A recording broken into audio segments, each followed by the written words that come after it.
Okay, welcome everyone to the Soaring Solo Spotlight series. And I am Jessica Lynn Johnson, and I will be your master teacher, your host today. And Heather Dowling is going to be your award-winning solo artist guest teacher today. Heather, go ahead and say hello. Hi, everybody.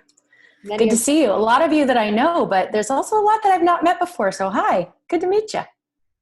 Yes, and so we'll just start with a brief intro of who we both are, since some of you know us and some of you don't. So again, I'm Jessica Lynn Johnson. I'm the founder of Soaring Solo, which is a company that's dedicated to the development and direction of one-person plays.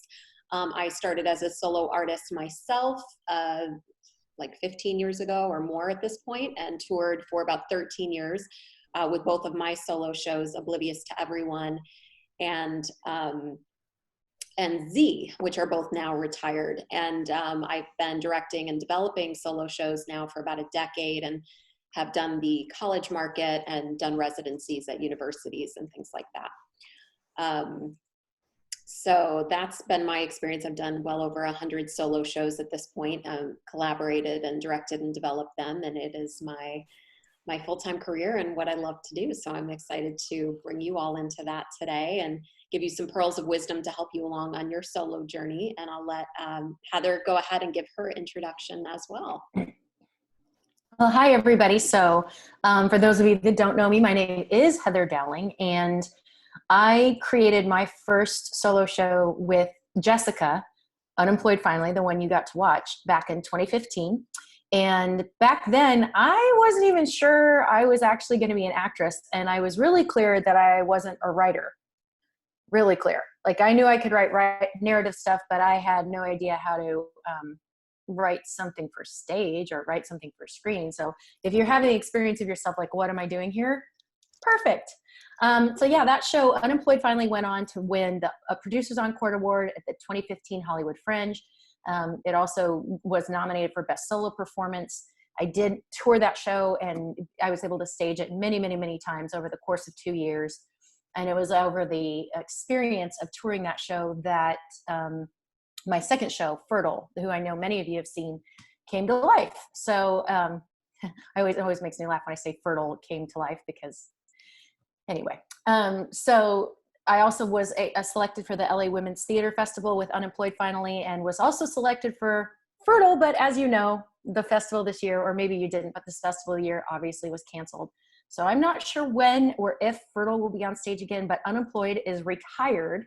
So the good news is that means those of you who saw it, ta-da, it's the first time I've ever actually given people the opportunity to see it, especially because that version that you saw was pretty early in the run for me of the show, and not, in my opinion, my best version of that show. And I didn't get to use a lot of the tech tricks that I had built in. So I'm really excited I got to share it with those of you, especially those of you who I've met later in my solo journey who loved Fertile and were always asking me, can I ever see Unemployed Finally? Well, there you go. So that's kind of my story. So I'm a full-time actress and writer now. And I really believe a lot of that had to do with what I had to confront and get over about what I had decided was possible working with Jessica to create my first show. It really reconnected to me to who I was as an artist and a creator, and it made a huge difference. So I highly recommend. Beautiful. So I saw on the side, some of you said you didn't get the email, so Google Docs is all over the place. So I sent it to a few of you that listed your emails for me.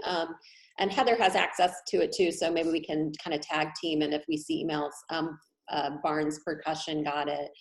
So yeah, if you didn't get it, just make a note in the chat, and we will share it with you as we're able to throughout the meeting. And I'll certainly send it afterward too if you didn't get it. But it is just nice to be able to follow along. But definitely refresh your email and make sure you in fact did not get it. Okay, so and it might show up oddly as an attachment from. Check your spam as well, because it came from Google Docs. Right. And if you don't typically get stuff from Google Docs, your email might have right away shut it down. So you might want to double check that too. Yeah, so the first thing we're going to kind of dive into is the genre itself. And if you've taken class with me ever before, you always hear me say that to create excellent solo theater, you have to see excellent solo theater. And I would even argue that you have to see terrible solo theater too, because the more that you see, you're going to know what you resonate with and what you don't resonate with, which is really important as an artist. So when you go to your curriculum, you'll see I put multiple different names of master solo artists who have wildly different styles and wildly different approaches. And don't be clicking on those links right now, because that's going to take you out of this experience. But later on, I would suggest clicking on the names. They should all be active links that you can click on. That'll take you to a sample of their work. But I'll just briefly kind of go through each of them and give you just a little bit of an understanding of their style and what they do to help you kind of figure out what your style is and what you do. So we have John Leguizamo, who's at the top of the list, who many of you probably know in film and television as well, but he is a profound solo artist who I think has maybe 6 or 7 solo shows at this point. His most recent one, Latin History for Morons, was just at the Amundsen and an exceptional show. It was also on Netflix, and it might still be on Netflix, actually. It's worth looking for. That is for sure. Yeah, he's incredible. And he actually, so many of you hopefully watched the link to Heather's show in advance, which is a narrator style show where she plays herself and is her own narrator and guides us through her journey, and portrays a bunch of characters from her life. And that's the style that John Leguizamo typically does as well, a narrator style, autobiographical piece of solo theater where he is himself and all the different characters from his life, playing his dad or his son or his therapist or different things like that. And he also incorporates multimedia, music, dance. It's truly an athletic event when you see him perform. His technique is incredible. And then we have Anna Devere Smith, who is also a film and television actor, and she is most known for doing pieces that are more docudramas where she interviews her subjects and then completely emulates them, both their vernacular and mannerisms to a T. And it's usually socially charged, a social commentary, and the vantage point of all these different characters that she embodies. So it's less, of an autobiographical type of solo show and more focused on societal issues and character portrayal. So definitely look at her work. And then my personal favorite is Sarah Jones. And Sarah Jones is, her first show, Bridge and Tunnel, was produced by Meryl Streep and was on Broadway and was actually the very first solo show I ever saw many, many years ago when I lived in New York City. And her new show, Sell by Date, is set way in the future. It's all about sex work and sex trafficking and basically sexual morality. And she does not play herself. Her narrator is a professor of a sexual education class. And so it's a very fantasy-based show, but also dealing with societal issues. Yeah, I would really, I got to tell you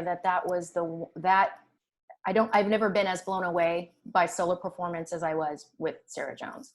I love John Leguizamo. I think his topic is so important and he's so funny, but Sarah Jones, if you ever get the chance to see her, it will rearrange what you think you can do with this format. I mean, she is just otherworldly, I think. Mm-hmm. Yeah, and then of course we know Whoopi Goldberg, but many people don't know that she actually started with a solo show, and she's a phenomenal character actor. And her pieces are more characters related in theme, and so I would definitely encourage you to look at her early work. And again, just seeing that just because you're a theater artist and doing solo work does not in any way mean you're not going to be able to do film and television and have wildly successful careers at that. In fact, they go hand in hand oftentimes. Bo Burnham is another solo artist that you might find him offensive. He's very outside of the box. He's, I believe, a millennial. He does a lot of original music in his shows. He's a little bit of a stand-up comedian in certain ways, but definitely more performance art based. And then there's Spalding Gray, who is it really just, you know, kind of sits at a table and tells you a story, reads aloud, and is a very, very different approach, very far from what I typically direct, but good to see because you might resonate with Spalding Gray. And he's more of a monologuist, but he is also known as a solo artist. Phoebe Waller-Bridge is better known for Fleabag, which I'm sure you guys have all heard about Fleabag by now, and it did so well. It was at the Edinburgh Fringe, and then now it's a award-winning Netflix series. So, right, it's Netflix, right, Heather? Yeah, and it's my husband always says he thinks she's the most groundbreaking writer and performer of the time. And coming from a guy who grew up on Indiana Jones, for him to be so blown away by a female writer performer who started it solo really speaks to, like you were saying, that it can exist in both worlds, and that solo can be such a powerful place to begin to discover your writer's voice and your self-expression in performance, for sure. Yeah, and then Danny Hawk is a little lesser known, but he's amazing. He goes into prisons and performs for inmates and things like that, and he's just very societal issue based again, but plays a lot of characters, and is just a phenomenal solo artist with a real mission. Mike Birbiglia, you guys might all know from his. He's got actually several solo shows, and his style is definitely more stand-up comedy, but he is known as a solo artist as well and doing a one-man show. So you can watch, Heather, what's his most recent one-man show on Netflix called? The new one. The new one, I think is what it's called. Yeah, and the link is attached to his name, I think goes right to the preview for that, the teaser for it. So those are just a sampling. That's obviously not everybody. It would be we could spend the whole day just talking about accomplished solo artists, but I selected these just because they are so wildly different from one another. And the more of those you watch, the better you're going to be able to determine what resonates and what doesn't, and what devices you like and what you don't. Heather, is there anything else you wanted to say about any of the artists that we just that I think, so that you don't get stuck with there's a way solo shows have to work, it's a really good idea to spend some time studying other artists, because that's where you really find what would work for you, like what would empower your voice and storytelling, because there isn't one way to do it. I mean, that's one of the beautiful things about solo. So I really encourage you during this time, you know, and you're going to get educated too. I mean, these people are talking about some really thought-provoking things in a lot of cases. I know Latin history for morons. I am proud to call myself now a moron because I'm really clear what I misunderstood or didn't know. And I had a great time learning it. So you might be surprised what you'll take away that will impact you. So yeah, I really encourage you to make some time to watch all of those guys, especially if you're thinking about, you know, writing and solo performance. Yes. And again, to any of you, if you didn't get the document, not to worry, I'm going to be, Heather and I will slowly be sending it throughout this as we find moments to do that. And I will send it to anybody who didn't get it. I think some of you might be using different emails than what you RSVP'd with, which could be part of the problem as well. So we will do our best with that. Is there any question? How we're going to do this is at each section, we're going to kind of stop and see if there's any questions about what we just talked about, because we'll probably cover things that you have questions about as we go along. But yeah, just as far as we've gotten so far with the different solo artists that we've mentioned, if you have any questions, you can raise your hand virtually. So you just go down to the center of the screen, right, Heather, hitting participate. Yep. Go down to, we're not going to do the chat. It fills up too much and we're very likely to miss something. So how you're going to do it is down in the middle of your screen, there's a little button that says participants, two little people. You're going to click that, and down at the bottom, you'll see the list of everybody that's in here, and you click the button that says raise hand, and you'll see it'll show your little hand raises up, and then we'll be able to see who has hands raised, and Jessica can go through and select one at a time. She'll lower your hand, unmute you, and then we'll be able to answer your questions. Great. Thank you. Okay. So I don't see any questions right now about the artists themselves that we've talked about. So we're going to move on ahead. So next we're getting into the creation phase. So again, after you've been watching a lot of solo theater to educate yourself and just witness what it looks like to do a solo show, then yeah, you want to start creating your own pieces. So in the curriculum, that you'll either get or already have. I listed a bunch of different provocative, thought-provoking questions to get your mind going. Not to be done right now in this moment, but for you to do later, and we will talk through these.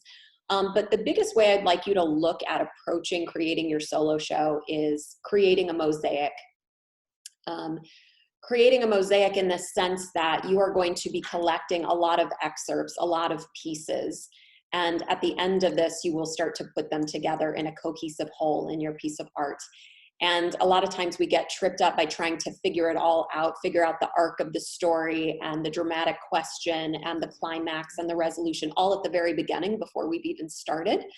And oftentimes I find that that's just not how this process works, that you really do just want to allow yourself to let your intuition lead and treat it more like creating a mosaic. And so that is why these questions will hopefully let you start to create little excerpts, little pieces. So to begin with, I had talked about what issues do you care about? So as some of the artists that I mentioned, like Anna Deavere Smith or Sarah Jones, or even John Leguizamo, even though he's autobiographical, do all touch on societal issues that they care about, you know, global warming or LGBTQIA issues, human sex trafficking, homelessness, those sorts of things.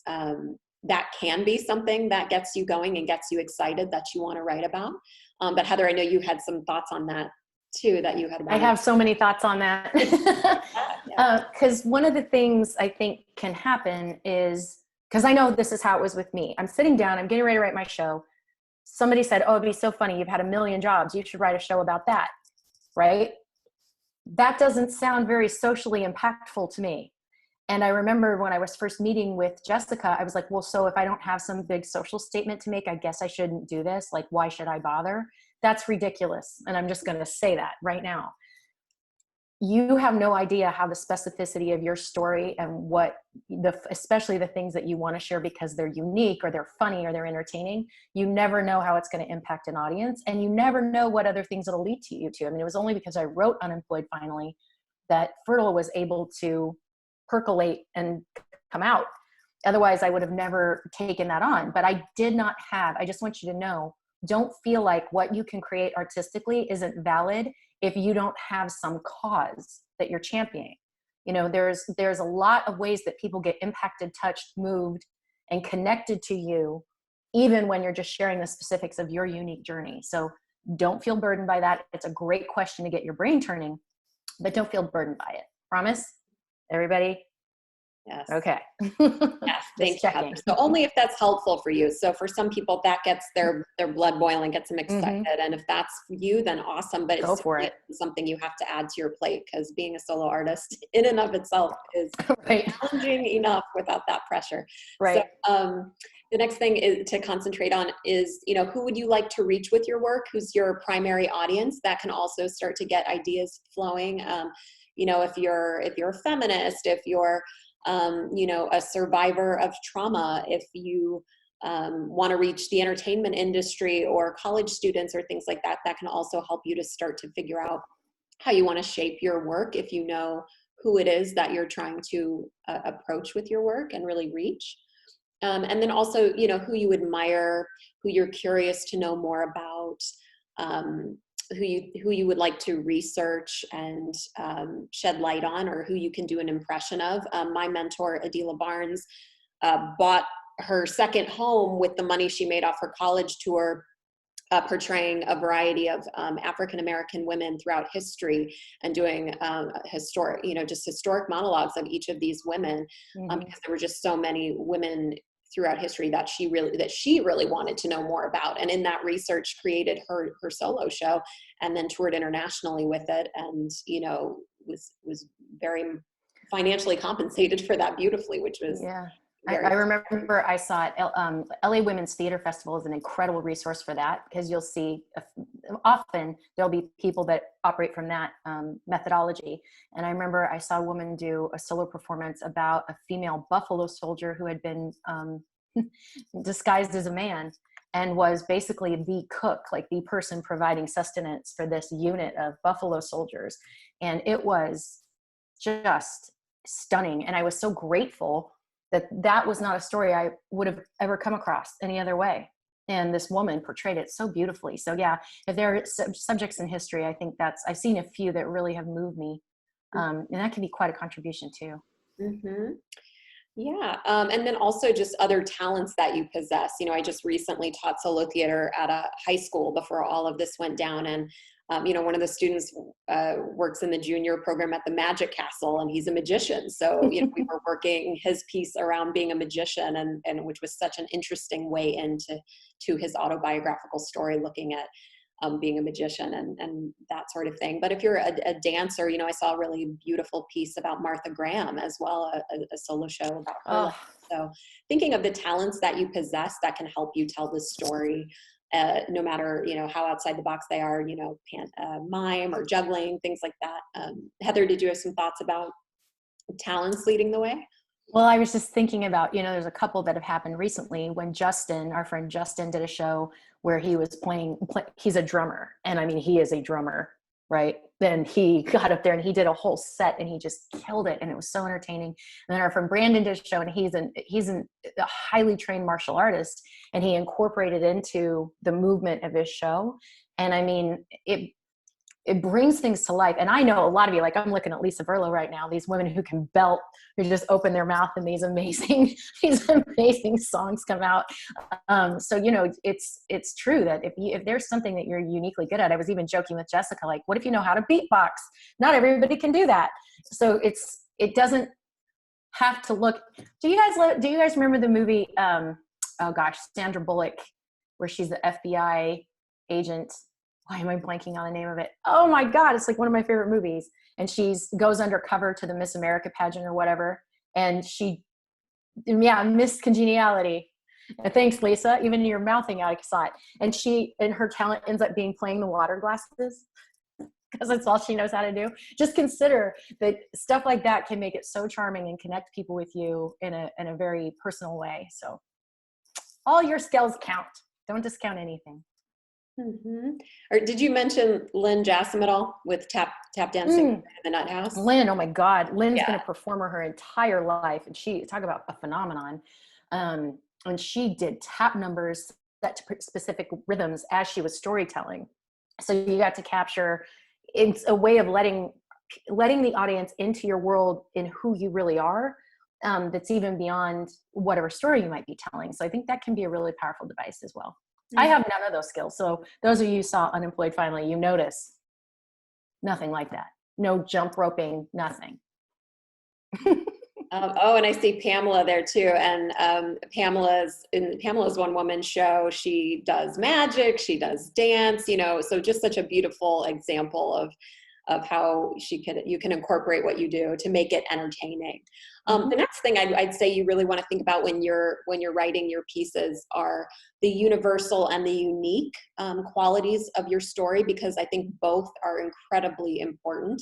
And what I mean by that is if our stories are too unique, then nobody has an access point into our story. They can't relate to it. We haven't let them in. We're speaking a foreign language, so to speak, and they have no way into our story. And that usually means we're not being vulnerable enough.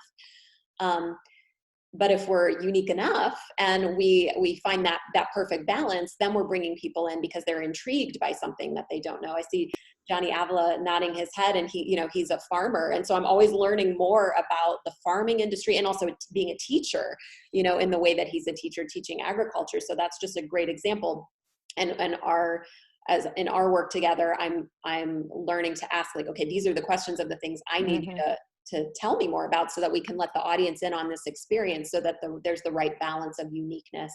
And then the universal leads me right into that is, what is that access point that everybody can understand, so that we're looking at what is the most human theme in our story. Is it really a story about finding self-love and self-acceptance, overcoming obstacles? What's the story really about at its most human level that nearly everyone can tap into and relate to? And that's how you want to find your balance of the unique and the universal. So hopefully that makes sense. Before we move into the next part, are there any questions about that so far. Again, just raise your virtual hand by going to participants and then over to the right side to raise your virtual hand. About anything we've talked about so far, please don't jump So in. far.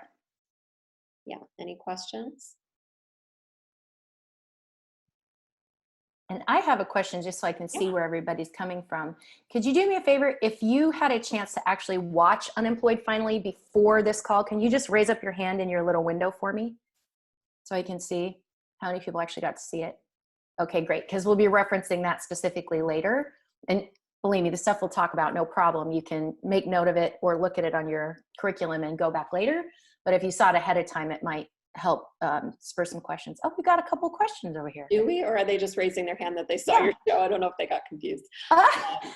If you raised it in the participant, you actually have a question. If you have a question, keep the hand up. Otherwise, please lower it. In the participant window. Yeah. Okay. So I'm gonna. I think Kamakshi is still keeping her head up, her hand up. So let me spotlight Kamakshi, and Kamakshi, let me unmute you. Okay, Kamakshi, what is your question? Hi, I'm keeping my head up. Just going back over I loved how you just said the tapping into the universal and the personal. If you could speak to that again or add some more textures to that, I think that's so powerful. Yeah, so Kamakshi, like with I'll use your story as an example, Wild at Heart. I would say the universal in your story is that you're talking about living through really challenging circumstances and being resilient and surviving. Like you're working through things in life that have pushed you to your edge, to your maximum, and you've continued on.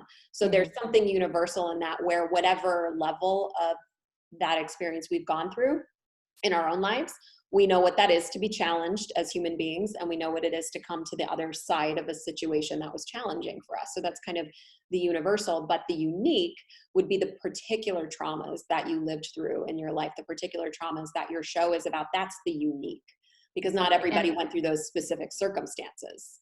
You know? Like I told you guys when I sat down with Jess, I didn't think because it wasn't some socially relevant thing, I didn't think it was important. But what I discovered was a lot of people had a hard time figuring out what they were going to do with their life and their talents. A lot of people went from job to job and geography to geography and man to man or woman to woman, as the case may be, because they were trying to figure something out. And people really, and then the more vulnerable I was, like the death of my father and the issues we had with fertility, then those specifics then connected other segments of the audience, even if it was in a small way, it connected for them. So it's, I think sometimes we get a little lost in the idea that our experience has been unique. And when in reality, a lot of what is unique to us isn't. It's actually something that the majority of people can identify with at some level, and they see themselves in you. And I've had some people, even after Unemployed, I had people come up to me and say things about jobs in the show that weren't jobs in the show. Like they inserted, they're like, well, I worked at a truck stop once too. And I'm like, what? Like unrelated, but the message of it was getting through such that they saw themselves in it, even when it wasn't presented. It's crazy. Well, I was in Midsummer Night's Dream and played Princess Winifred in Once Upon a Mattress. So you and I have always been soulmates. You see?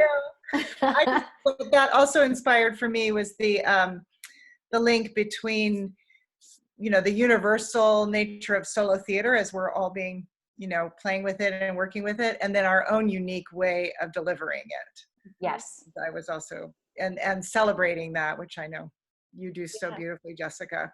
But that freedom to not have to be like, oh, I have to do this set formula, but I can actually draw on my own brilliance and my quirkiness and my weirdness and everything. And that's the best recipe of all. And that's why you have an award-winning show. Yes. All right. Thank you, Kamakshi. Okay. And I see Deborah's hand is up. So let me unmute Deborah and let me spotlight you. Deborah, are you there? Oh, hi. Question. I've got the iPhone and the computer. I don't know what the fuck I'm doing. Anyway, the only reason I raised my hand was to say, when it said, did you see the show? I saw Heather's show and it was unbelievable. It blew me out the water. Oh, So great. that's really what I wanted to say. If that was the appropriate time to say it, that's it. I Well, love you, Deborah. Thank you, Deborah. I love you so Deborah. much. She's so great. Yes.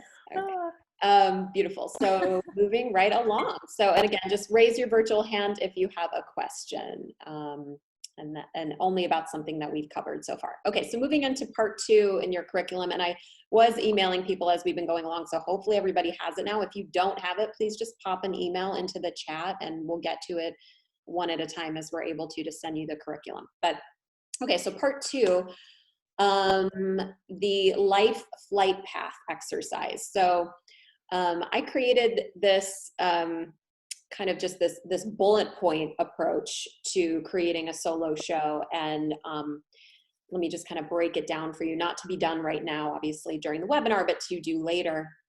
And it's really just looking at your life in terms of what are the landing spots, what are the places in your life, the most meaningful, impactful, transformative events in your life. And you just make a bullet point list. So parents' divorce, graduating high school, the first time I had sex, when I realized I was gay, like whatever it is for you, like those impactful moments of your life, good, bad, and the ugly, like everything. And you just make that bullet point list. And when you look at the list later, you're therefore able to kind of go, oh, you know what? My teen years are just really littered with things that were impactful. But then in my 50s, you know, it got kind of quiet and things settled down, not as much interesting stuff here. So I think I'm going to focus my show on my teen years and talk about that, or whatever discoveries you make. You might start to see themes in your life of things that were inspiring to you, things that were impactful to you, things that transformed you. And so sometimes starting with that bullet point list makes it feel a little less overwhelming. And we do start to just look at what are those crucial moments in our life that shaped us. And from there, we can then begin to develop those out and actually write our pieces, create our mosaic pieces out of that list one at a time. Heather, anything you want to say about the life flight path and kind of? Yeah, I would say that, you know, because that was so critical, Jess, when we were creating Unemployed Finally, because we were literally looking at my life from the age of 14 to the age of 40. That is a lot of real estate. That is a lot of real estate to get covered in an hour, 60, 65, 70 minutes, right? And it started thinking of the moments, like the events that I chose to focus on to guide it were the jobs. Like at first I did this and then I did that and I filled it in, and that took me a long time because, as it says in the title, more than 30 jobs.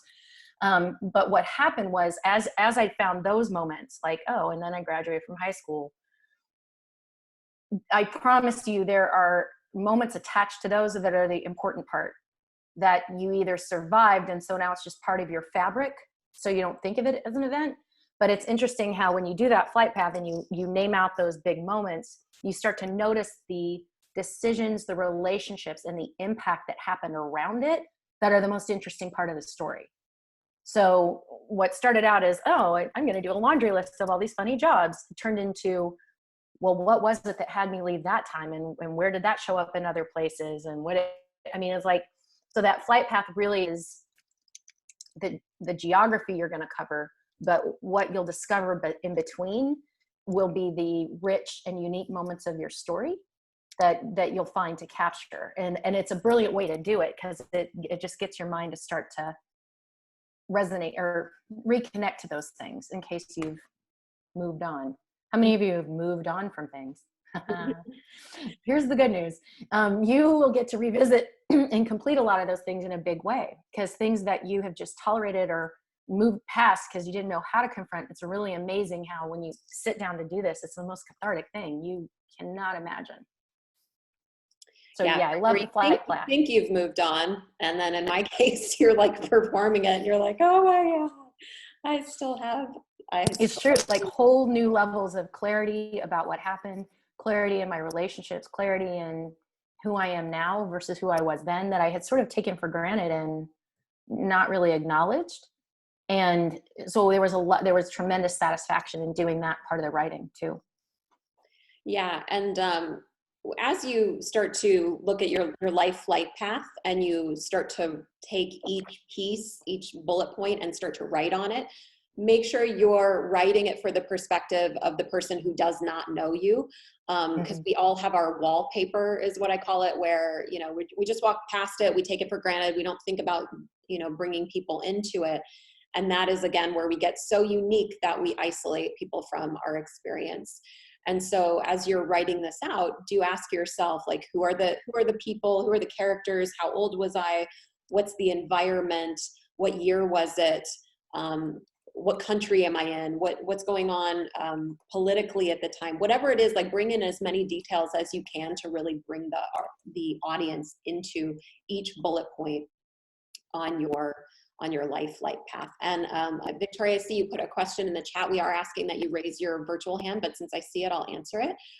So Victoria had asked about defining what mosaic pieces are. So in the beginning, I was talking just about your mosaic pieces are essentially the excerpts that all together culminate to make your show. So all the little excerpts that you create, it is very rare that somebody just comes to the table knowing the beginning, the middle, and the end, and the full structure of their shows. And having worked on well over 100 solo shows, even the people who have come to me with that plan are often very surprised by the direction that their show takes when they really start to unpack it and get other outside eyes on it. The show often becomes something different than what they had planned. So having #truth. Yeah, so having your hands open and surrendered in this process and allow the story to show you what it wants to be and try not to control it too much. And yeah, so just creating your mosaic pieces one at a time, an excerpt at a time. And those questions that Jess was going through that's in the PDF she sent, I mean, that PDF is basically a playbook for creating a show. And the questions that she talks about, each one of those could on its own spawn a mosaic piece. So it might just be a moment or a scene or something, right? So it comes from the individual questions. And right now, these morning meditations with Jessica are a brilliant opportunity to start creating those mosaic pieces, because every day she's giving you a meditation and a visualization exercise that if you're in the mode of creating your show, those questions will very likely bring up something that will be one of those mosaic pieces. So I highly encourage it. It's like being in her free class every day instead of once every other week. Yes, thank you, Heather. And then I see Laura Grimaldi's hand is up. So let me spotlight you, Laura, and unmute you. Hi, Laura. So Laura, what's your question? It wasn't necessarily a question. It was just kind of piggybacking on that whole thing. Like, you just don't know what you're going to write when you start writing it. Cause like when I got in with Jessica, I recorded our initial meeting, and then I had like pages and pages of just stuff that didn't make it into my show. Mm-hmm. But then like it was, and I did what Heather did. Like I had from like when I was 5 up until, 40. So it became a whole thing of, I had to piece it out and just kind of take out what mine became. But I noticed even with your show, like I'm in the process of writing another one, and there's going to be certain pieces that are going to come out of the original show. Mm-hmm. And I noticed like you did the same thing. Like you had this broad spectrum, and then all of a sudden you find out, so you find all the major, like the very specific timeline stuff that actually impacts our life. Yep. And I thought that was so interesting that, the like Fertile came out of unemployed. 100%. Yeah. And it's like, I see like even in the creation of the second show, it's like, I'll pull that out. And what was interesting I just wanted to. And I know a lot of you have heard me say this. It was because those of you who saw Unemployed finally, how much I talk about infertility is like this much. But that was the thing that audiences, I had such a response to that. And people asked me, it was like they had so many questions. They were sharing this very personal stuff. And I was like, wow, I guess people really do want to talk about this. It's tricky. It's tough. It's very personal, but it kind of told me what I was going to write next. And I think it can be like that with your first show, Laura, like you're saying, that as you're writing it, what wants to get said sort of rises to the top, and the rest of it just gets complete and kind of falls away. Good. Okay, next I want to spotlight Lisa. You have a question, so let me spotlight you and unmute you. Okay, yeah, Lisa. God.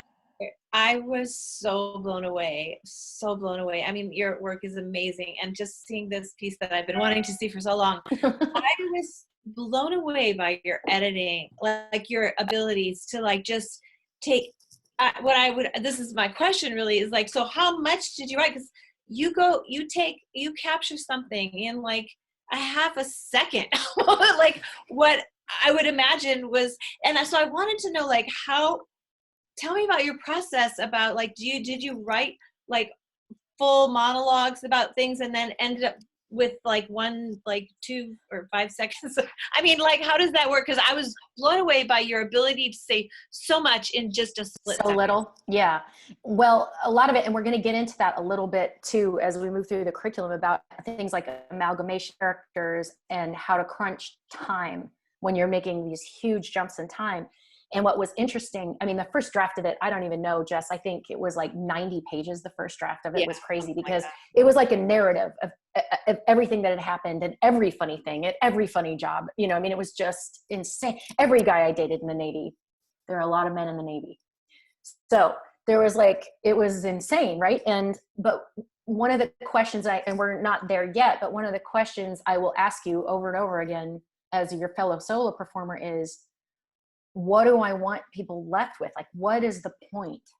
When they walk out of here, when they are thinking about the show later, what do I want them thinking about? Because then it started to get clear where there was just something to tell because it moved the story forward, but I didn't need to dig in, you know, and it got really clear the moments that we needed to stop and actually give people the experience of what happened to create the overarching theme of the story versus the individual moments of the story. Because to me, they're hugely significant. I mean, Jess can tell you, there are some big things in those 14 to 40 years that got dropped out because they didn't, at some point in those 90 pages, it got clear that it didn't serve the bigger picture of the story. And even that's why the fertility part was so short, because that's not what it was about. You know, it was about discovering what I was meant to be doing. And it was about the journey that I had to go through to get to trust myself to go for it. Yeah. And some of that stuff wasn't going to afford that if I spent too much time on it. Yes. And we are going to get more in depth with that in the next bit of this, but, coming up. So part 3, this is just what Heather was talking about with my guided meditations and writing prompts. I have around 20 of those right now on my YouTube channel. So there's a link in your curriculum, Google document, that takes you to all of those.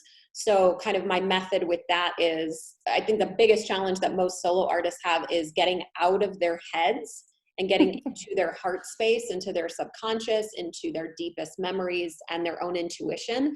And when we're too much into our head and talking ourselves out of the ideas that we have and trying to control and plan and all of that, it kills creativity. So that's why for me, the meditation aspect it's not a religious thing. It is about stilling ourselves and relaxing ourselves and quieting our mind so that our creative voices can really come forward and guide the way for what we want our shows to be about. So I would definitely encourage you to try my meditations. They're all free. They're all on YouTube. And I'm actually doing them every day right now during the stay-at-home situation. So you can RSVP on my website, has the Zoom link for that and everything. And it's every day at 9 a.m. Pacific time. So that can be a really powerful tool to get you in touch with the stories that you want to tell. So I guide you through meditation into visualization, and then we write together for just 8 minutes. So that it's just a manageable amount of time. You get a mosaic piece out of it. You get your nice excerpt, and every day it's something new. Heather, anything you want to say about that before we move on? Those of you who saw Unemployed, those meditations are a great way to quiet down your Karen voice and let your Winnie voice come out and play and say what she needs to say, or he, so that you can, or they, so that you can uncover and allow for things to come up. I mean, I know, again, there's things that made it in my show that I swore, I kept both shows. I'm not going to talk about this. I'm not going to talk about this. I'm not going to talk about this. I am not talking about that. And but when I would allow for the creative part of me to just be, that's what kept showing up. And so the creative part of me was allowed to drive the ship instead of just the logical part. And again, no surprise, those were the moments that connected the most with people, without a doubt, every single time. Those are the ones that I got the most positive feedback about. They're the ones people ask me the most questions about every time. Okay, great. And I see we have a question with Candace. So let me spotlight you and unmute you, Candace. Candace. Morning. I don't have a question, but I wanted to comment on what Heather said about her reference to nuances. The thing that I'm really appreciating about doing the daily writings, however brief this is every morning, is just taking that time, as you said, Jessica, to sit down, be quiet, and just that small amount of time, and allowing whatever's there in the stillness to reveal itself. And in the course of this week, I've gone back, and yesterday I went back and read the things that I've written since we started doing them in the morning. And the nuances of things, like things that I hadn't thought about. And, I went in an entirely different direction on something that you gave us a prompt about yesterday. For me, it has a connection to your prompt, absolutely. But if someone else, if you read that prompt and then, if you said what that prompt was and you read my piece, you'd say, well, why didn't she write about the prompt? I was, because it's my nuance. So I'm really appreciating the nuances, the opportunity to have those nuances rise up. Because there's so much in there that we can't, in there and in here, that when you're trying to get it right or figure out how to write something, that's not the space that stuff shows up. It just isn't. And those of you that know me, I'm the most logical type A person on the planet. And even I have discovered this in working with Jessica, that it's necessary to allow for that quiet, creative space to let what wants to come out. Good. Okay. So moving into the next piece of our curriculum, arranging your mosaic pieces. So now you accumulate all these excerpts, and then it's like, well, which ones go, which ones stay? What am I trying to say with all these pieces, all of that? And one of the first things I want to say is make sure all of your mosaic pieces are not on like napkins and notepads and scrap paper over here. Like, arrange them and put them into a Google document or some sort of document on your computer. Save them in one space, transcribe everything and put it into a document so you can actually see, like, okay, this is how many pages of material I have. Don't worry about the order yet or whatever, but just put it somewhere safe. And then do a master read of everything. So sit down and read through all of it. And that might take you a couple of sessions, depending on how much material you have.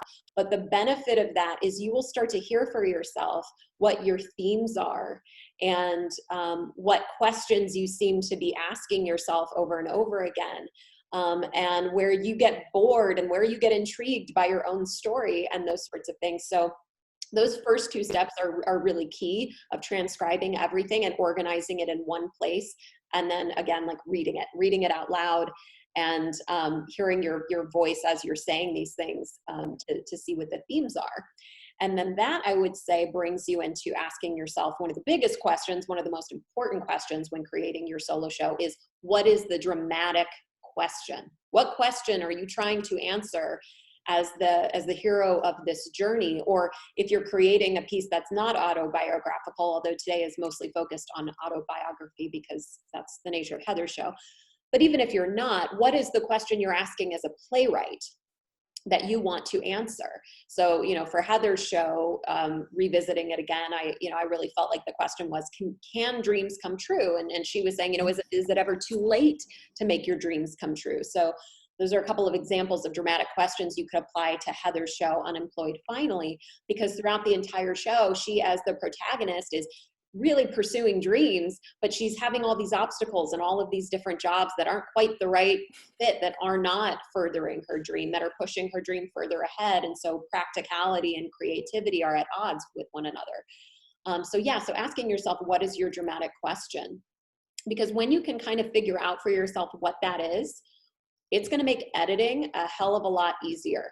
Mm-hmm. You're going to be able to go, okay, this piece, as much as I love it, doesn't have anything to do with my dramatic question. So if I'm keeping it, I'm just keeping it for, shits and giggles, pardon my French. Like, I'm just going to enjoy it. And that's why it's going in the show. But I know that it has nothing to do with the through line of the show. And you're making that conscious choice should you choose to, or you say, bye, that's for my next solo show, or that's for the film I'm going to create, or a book I'm going to write. It's not for this piece.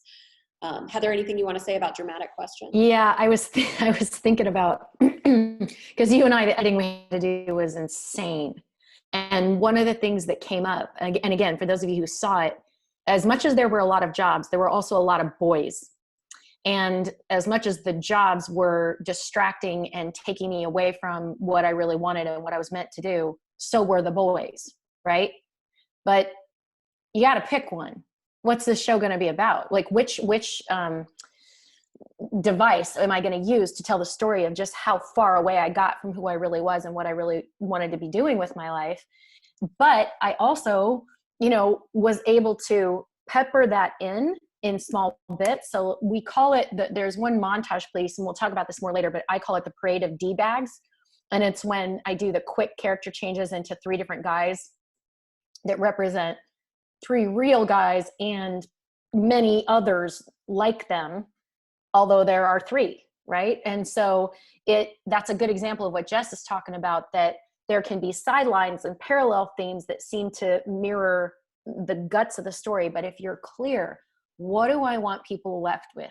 What is when they're leaving the theater and they can't stop thinking about it, what do I want them thinking about it? And for me, it was very much, well, I don't want them to feel bad for me or just cheer for me that I'm an actress now, but I want them to see that even when I thought I could never have the life that I wanted and never do the things I dreamed of, it really is possible. No kidding. Because look, if all of this could happen to me and I could do all these crazy things and get nowhere and then find myself here, you can do it too. And that was what I took away from it, is the fact that I found myself in a position to even be sitting on a couch writing a show with Jessica, which I had never dreamed I could do. Right there, that's what I wanted people to have access to, that there's a way to find what it is you're meant to do and go do it. And so then the other funny things, whether it was the Navy or some of the sad things, losing my father and, all the parade bags that went through my life, like they were dressing, I guess, ornaments along the way, and also pointed to how distracted and off purpose I was, but it wasn't about them. So it made editing incredibly easy when you're clear what the heart of it is. And what Jessica was saying, if you sit and you read what you create along the way, you got to trust yourself that you're going to hear what it is you're trying to say. You're going to hear what it is you want to share with people, because their themes do start to show up that you would not have expected, for sure. Good. Thank you, Heather. Yeah, which was one of the questions on this list next was, what are the unifying themes? And yeah, that's also very helpful when it comes to editing. You can see what the outliers are, and if you're making a creative choice to keep those things in, or if you need to put them on the editing room floor. And then also asking yourself if you want to move chronologically through your story, or if you want to bounce around in time. Kamakshi, who we had spotlighted a little earlier in this call, she did not tell her story in a chronological way. Her show Wild at Heart, which is also an award-winning show, we did bounce around in time quite a bit, whereas in Unemployed Finally, for the most part, we were pretty chronological in how we told the story, and it was kind of necessary in terms of the pursuit of a dream. We kind of needed to see it in real time and see what the obstacles were. So asking yourself what's going to be more effective with the story that you're wanting to tell, moving chronologically through time or not. And if you choose not to be, I cannot express to you how important it is to timestamp. You need to consistently make sure you're saying, so it's 1985, I'm 7 years old, and I'm, whatever's going on socially at that time, like you stamp it in time. Because if you're bouncing around in time and you're not cluing the audience in as to what came before and what came after, you're going to lose them. They're going to check out because they're not going to know when anything is happening and how far along in your journey you are. Mm-hmm. And that has to do with chronological too. It was one of the things Jess and I had to really manage. So a couple things about that. First, even though it was chronological, we were making some pretty big leaps in age, right? Like skipping years. So if you're going to do that, because if people get confused, they give up on you and they sit there and they zone out and they're just like waiting for it to be over. So, you want to note, and like, I remember with my show, not only did we number all of the jobs, and then I'd remember I forgot one and I'd have to go back and insert it. But there's also, like, I would write the year. Now, here's the thing. It's not that it matters what year it was, because Jess and I were talking about this preparing for the call yesterday, and I was saying, we were laughing about, mine looks chronological, but I'm the only one that knows the actual order of how those things happened, or when those jobs happened, or when that relationship happened. And when creatively or theatrically, it was going to be way too cumbersome to show people the journey back and forth of those things. You know what we did? We rearranged the timeline. You know why? Because it's based on true life. And the only one who knows the reality of what happened is who? You and me. So we could play with it the way we needed to, again, to make the point of the story, not to be factually accurate with every detail that it was made 1997, right? Because it's not the point. So even in a chronological, give yourself permission to let go of, especially, I don't know about you, but remembering back between 14 and 40, it was like, oh my God, I can't remember exactly the order those things happen in. Not the point. So if you need to have some grace with yourself in allowing the timeline to serve the story best, put that first and give yourself permission and not try to get it right or honor some timeline or structure. Because I really struggled with that. Jess had to really kind of like shake me, because I'm so, again, very rigid about wanting to get everything lined up exactly the way it was. Like, but I want to tell the truth. But you know what? I am telling the truth about my experience and the message I want to send. And things happened in some order. Good. Does that make sense? Heather. And so I'm going to spotlight Victoria. It looks like you have a question. Let me unmute you. Give me just a second. Hi, Victoria. I like your scarf. Unmute. Okay, Victoria. What's your question? Hi, can you guys hear me? Mm-hmm. Yes. Okay, so I have a solo show that that goes from when I was in college until about 20 years later, okay? And the way that I do the timestamps is I have these large posters that are on the stage, because it's 4 scenes, and each poster is like the name of a story and the year that it happened, okay? Nice. Of the sub-story. But yeah, and I think it flows well, but a lot of people at the end were like, because I end up having my son who's now 18. So in other words, I end the story like 18 years ago, okay? And a lot of people in the end were like, well, what happened with your son? And then what happened with your husband? And where'd you guys move? Like, they had all these unresolved questions.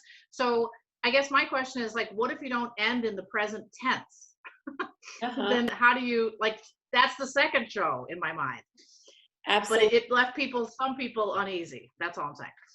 Yeah. Okay. Let me cancel spotlight. So yeah, Victoria, that's a great question. And to me, honestly, what that brings up is more, it sounds like you were a very clear storyteller and that there wasn't confusion. There was just a desire for more, which in my Curiosity. opinion, is a great problem to have. And I would say, okay, I hope you're writing that next show so that you can reach out to those people and say, hey, since you came to my first show, here's when the next one's premiering, and you have your built-in audience. So I think just like what Heather was talking about before with an unemployed finally, it's not as though she failed somehow, that she only dedicated so much to the fertility issue. That's not what that story was about.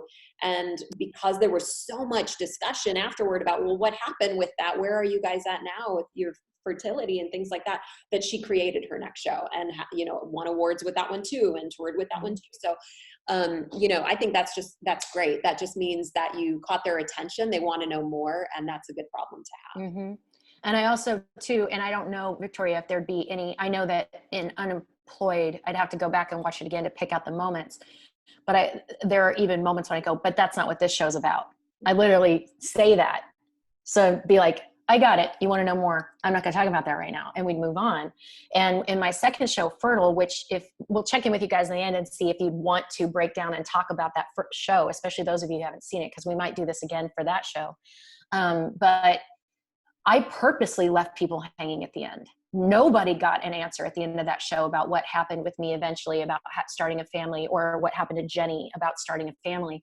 And that was on purpose, because I wanted people left with that question in that case. So sometimes creatively, you can leave something open-ended, because one of the things, remember I said, what do you want the audience walking out with? Well, I want them to grapple with their opinions and their thoughts and their assumptions about these things. I want them to grapple with it. Good. I hope they're really in the weeds about it. And if they want to write me a million emails, great, we'll talk all day, because that's the whole point. So kind of sometimes it can be a really useful tool depending on the point you want to make too. Good, thank you. And now I see, Catherine, you have a question. Let me spotlight you, Catherine. Let me go ahead and unmute you. Hi, Catherine.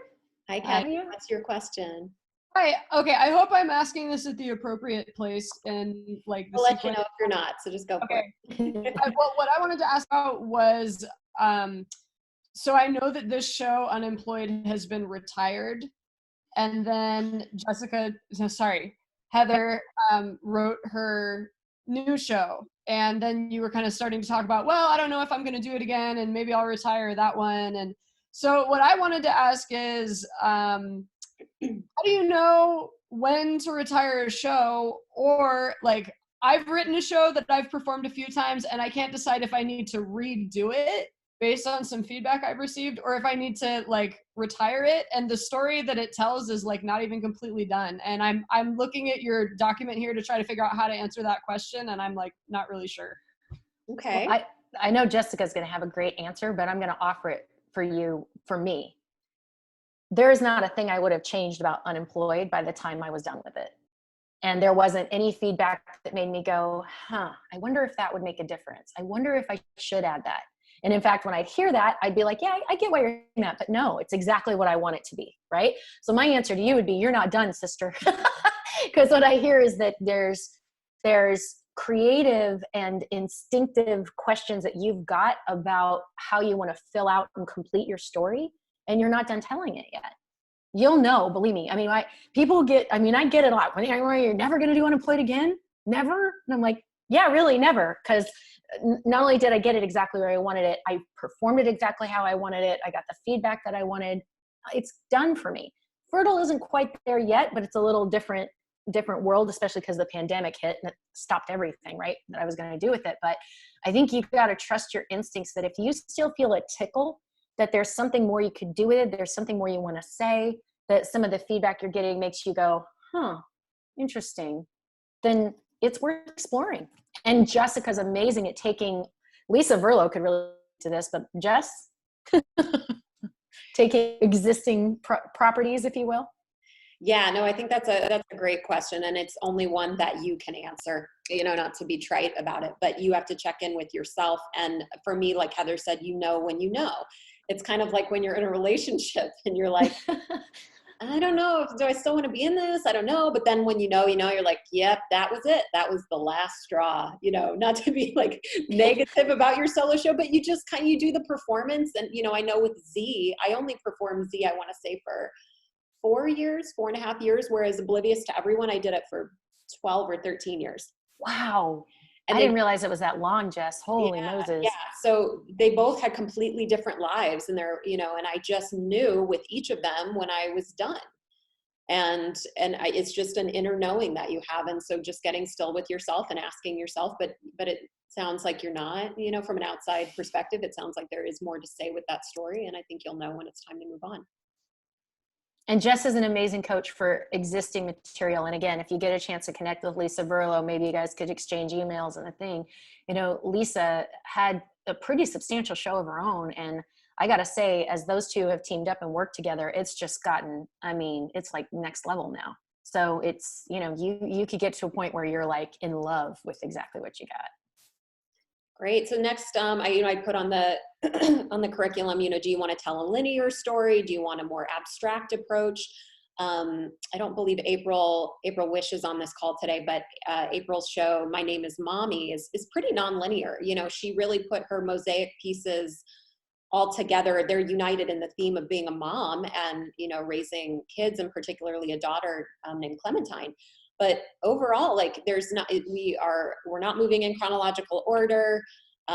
There's not the traditional playwright structure of beginning, middle, and end. While there is a resolution and all of that, and there is a dramatic question, it is not a linear story in the same way that Unemployed finally does follow a pretty linear approach.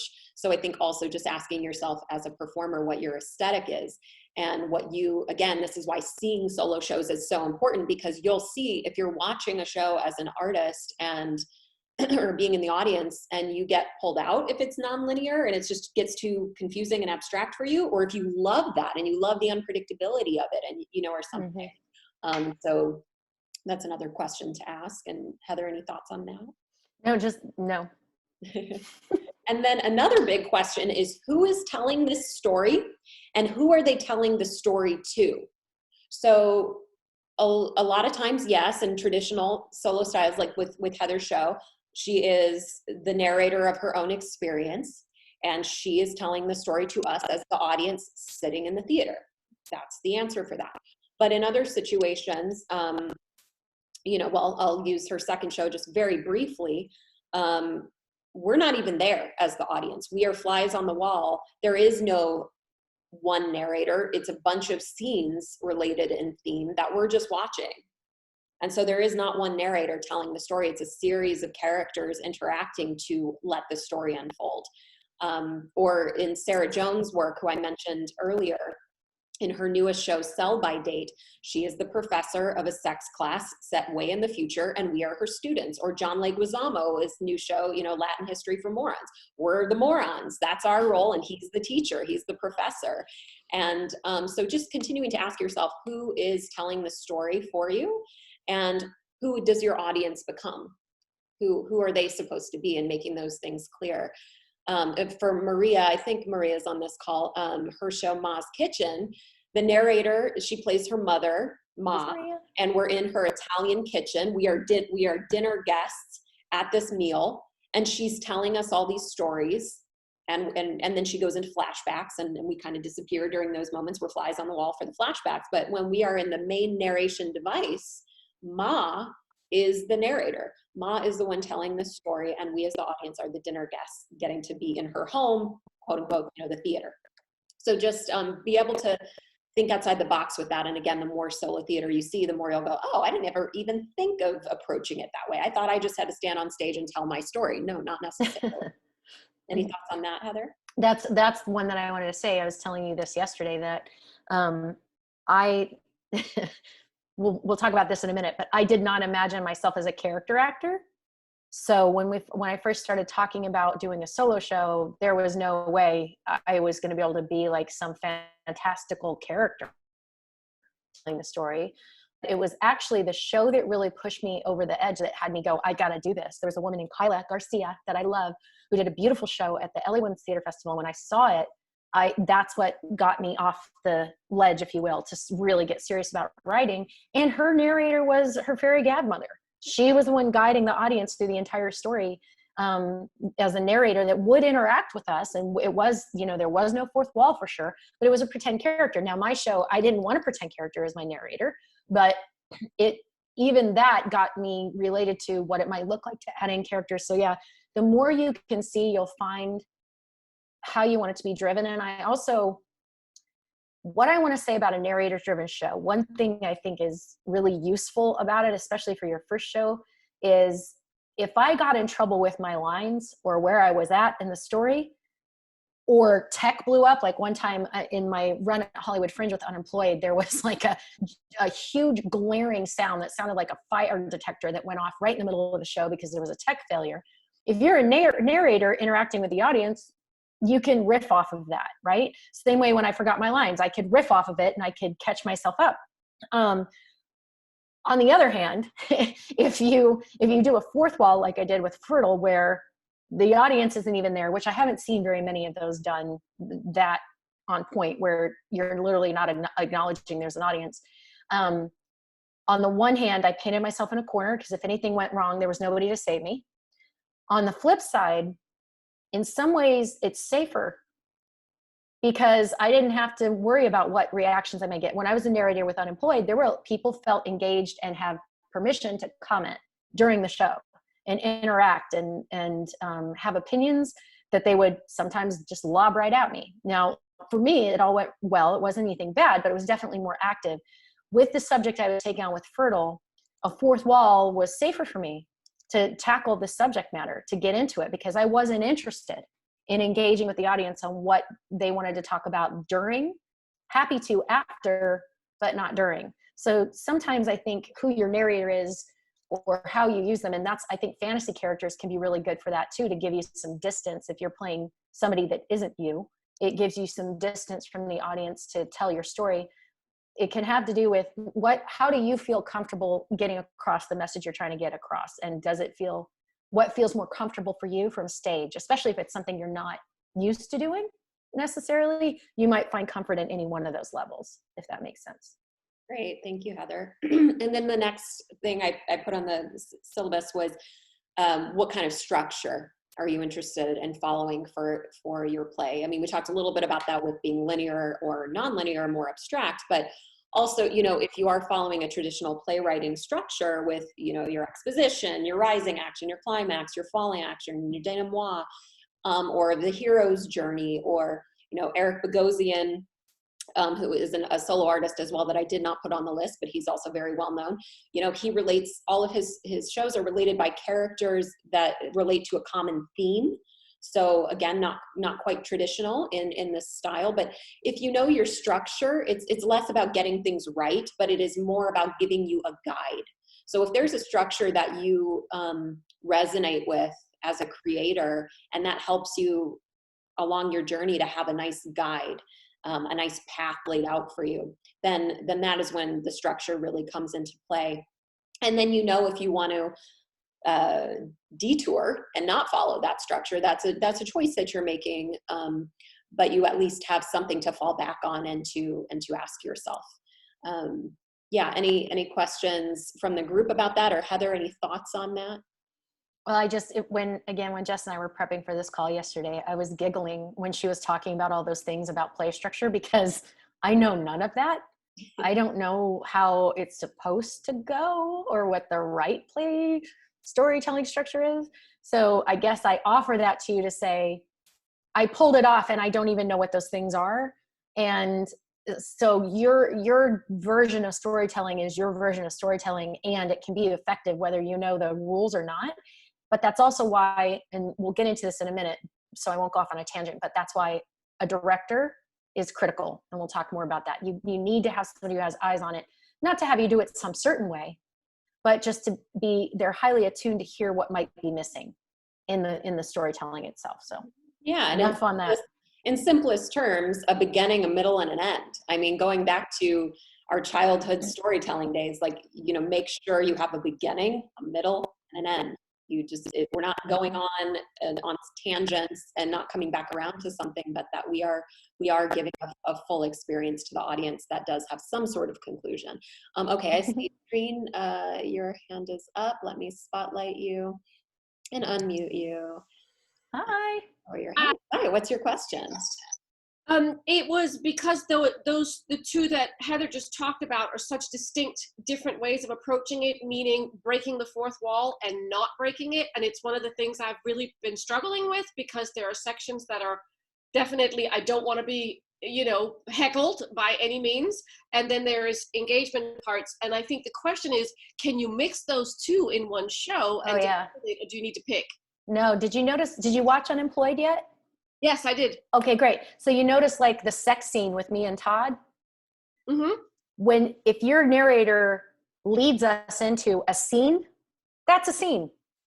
The audience isn't invited to that. This is a flashback moment. This is something that's happening between this person and that person. So yeah, I mean, most shows will have some combination of both all the time. It's just whether or not you want the active, no fourth wall narrator in the middle to move between those private moments, right? I never had anybody think that they had the right to engage with me during the scene with my father dying, Nice. That's really good to hear, because I totally heard the safety in the fourth wall, and yet having the desire to engage and sort of trying to get my head around, can I do both? And if so, very well, what would be the convention that would do that? So you're saying the narrator would set up the stage, then you go with your scene, and then you can step out again somehow with a step. Right. If you go back and watch Unemployed, you'll notice that either Heather, the narrator, or Karen and Winnie set up what's about to happen.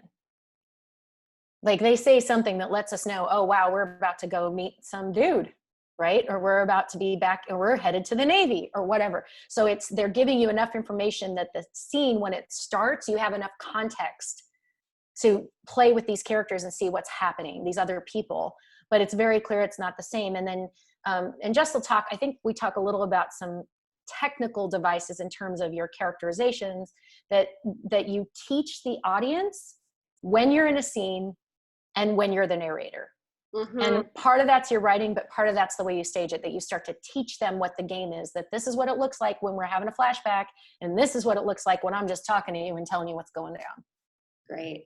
Yes. And further along that line is what I am in love with about this genre is that it is authentically you. Each show is authentically you. So you make the rules, you determine how you're going to tell this story, but you just have to communicate the rules of that to your audience. So whatever you teach them the rules are of your particular show and the conventions are and the devices are, you just need to be aware of those so that you are consistent with that. Or if you decide to break a rule or device or convention, you communicate that to them too, that you're choosing that. But there is no one way. There is no right way. That's the beauty of the genre. As long as you're authentically expressing yourself as an artist, that's what makes a solo show. Okay, I'm gonna jump over to Victoria, and then I do wanna move into the next section pretty quickly here. So Victoria, I'm spotlighting you, and I'm unmuting you. Your question, please. Okay, so I loved Winnie and Karen, and I just wanted them to come back and reframe everything for me as you went along in your show. And it seemed to me, well, it's A, comment, and B, a question. So it seemed to me that Winnie and Karen made appearances every time that you were having a turning point of some kind. And I was also curious to know about your lighting, because some characters had lighting and some just, you had all the stage lights up. So yes, that's exactly. Karen and Winnie serve the purpose of speaking for Heather, because if you think about it, if every time Karen and Winnie were talking, instead it was Heather the narrator giving exposition about her thoughts and opinions, how boring would that have been, right? Now, I shouldn't say that. It might have been engaging. I'm willing to bet it would have been way too much exposition to hear from one person for that long on stage. Again, you got to think about it theatrically. So that was a great way for me to share what my thought process was on each of those turning points, and what the pros and cons were, what the worries and the joys were. That was a voice distinct from Heather talking more. As far as the lighting, so that's it's part of the reason I had not let this link be the example of unemployed for a very long time, is because, take note, people, this was the best version of a recording that I got of the show, which is unfortunate because, one, it wasn't the best performance, not even close. There was, in fact, the ending, something about the ending was twinked and a little experimental from what I usually did. The lighting, like you said, when Jess and I had access to great lighting like we did at Whitefire, oh my gosh, every character and scene had its own palette. And it would be absolutely clear who was on stage, almost just from the lighting, practically. I didn't have access to that at this other stage where I set it up. And I didn't have access to slides and sound cues that helped. It didn't need it. Like, it didn't change the story at all, but there'd be little mile markers, like you're talking about your story, your chapters, right? This would be little pictures of the different jobs I had with numbers, so people could keep track of where we were with all the different jobs that had gone on. So we'll get into that more when we start talking about tech stuff, but where you stage it can really make a difference in how much you can use sound and lighting to help the audience keep up with who you're talking about in the story, if that makes sense. And we'll definitely get in more into the technical That's coming aspect up when we talk about touring and tech and those sorts of things. But I do want to move forward because we have a lot more to cover and about 40 minutes to do it. So the presentation of your mosaic, that's the next thing. So for me, a pet peeve is when someone invites me to a solo show and I go see it and it's storytelling. Or somebody invites me to see a solo show and I go see it and it's stand-up. It's theater. It is a one-person play. So I want to see how you can theatricalize your story. How can you show me versus tell me in equal measure? Because it is a theater production. So again, you accumulate your mosaic pieces, you figure out the order that you want to put your mosaic pieces in, and now you need to ask yourself, how do I present this as a play? If a strength of yours is playing characters, how many characters can you become in the show, and write them character monologues and write scenes, and don't get too caught up in, oh, but how am I going to do that? How am I going to play the different characters?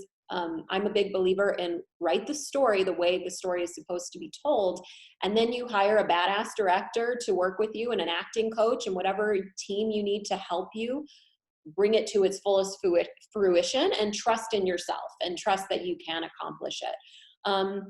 You can also use theatrical devices, multimedia, projection images, sound design. Again, what are your other talents? If you hula hoop, if you do really great impressions, Carla Delaney, a client of mine whose show Voices is toured and award winning. I mean, she can do any impression you give her. She's a professional voiceover artist. So of course we use that in her show a ton to really showcase those skills and make it entertaining for the audience. So it's just really important to ask yourself, how do you bring this story to life? And, I've also had clients who, they experimented with characters and then said, you know what, at the end of the day, I don't feel comfortable playing characters, but I do want to have character representations in my show. So they had pre-recorded voices that was all done in sound design that they interacted with throughout the show, so that they got to still be, the heroine of the journey or the hero of the journey, but they have these voices that they are interacting with, or sometimes videos that they're interacting with, which can be, Lisa Verlo, who's on this call. She plays characters in her show, but she also does, a lot of interacting with pre-recorded videos and pre-recorded voiceovers. And so it's a really beautiful combination of a lot of different multimedia to bring the story to life.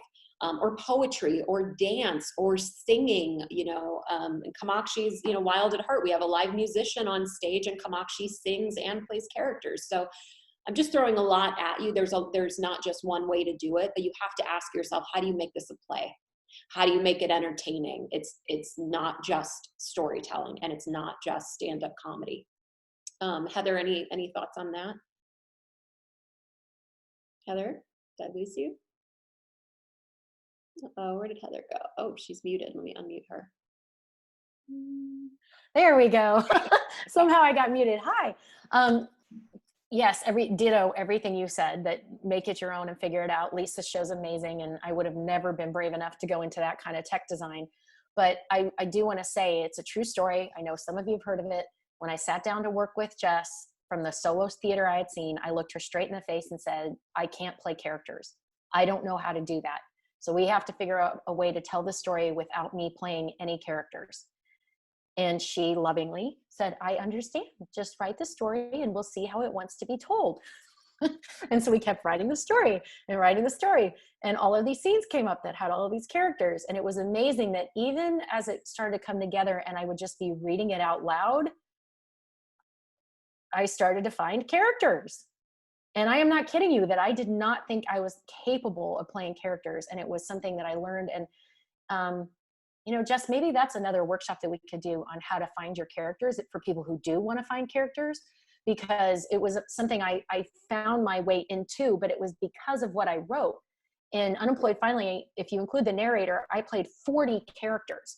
Now, granted, some of them literally had 3 words to say in those quick montages, but there were 40 different personas that showed up during that show. And this is from someone who said, I can't do that. So you might shock yourself when these figures and characters and voices start to get created in your writing. You might find them in you more easily than you expect. And there are little techniques to get to that, especially if you're working with a good director who understands how to have you connect to it physically. You'll be amazed what you'll discover you can do. Trust that. Yeah, good.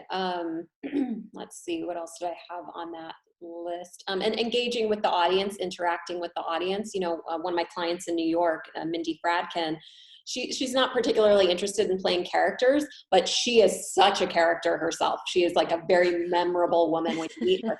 And she interacts with the audience the entire time. She has, dresses them up in her hats and her wigs and her various, things that she wears. And she's got lots of projections, and she sings her quirky songs. And, so it's like she found her way to make it an engaging theatrical production and not just storytelling. And also along those lines, thinking outside of the box in terms of what characters mean. Karen and Winnie are such wonderful examples in Heather's show of personifications of entities within us, sides of our personality. Diana Barco, a client of mine, plays a myriad of her emotions all throughout her show, Shattered. Innocence and shame, and Kamakshi also plays a version of shame in her show. So it's like bringing to life those parts of ourselves that we want to bring voice to, and rather than just saying, well, I felt really sad and here's why I was sad, how about you become sadness, become a fantasy character, let it tell a story for you. That can be incredibly entertaining for the audience, and sometimes it's a safety device for you. If you need to create some distance between a memory that is maybe traumatic, or you need to bring some levity to a dark part of the show, personifying a character, a feeling, an emotion, an inanimate object who can tell it for you, oftentimes brings that levity and that safe distance between the subject matter and your audience, and for you too as the performer. Any thoughts on that, Heather? I've seen that done so well so many times when people take an emotional state, and Diana is an incredible example of that, because the violence and the trauma that she's talking about, having her internal state speak for itself, the safety it created in the audience to be with her story was palpable. Like, it made such a difference, because it took it away from being feeling like a confessional. I don't even know if that's the right way to characterize it, but when it's done well, it really is amazing. And what's interesting is Karen and Winnie were everybody's favorite characters, and all that was my torn points of view. That's all it was. So people really love that. Yeah.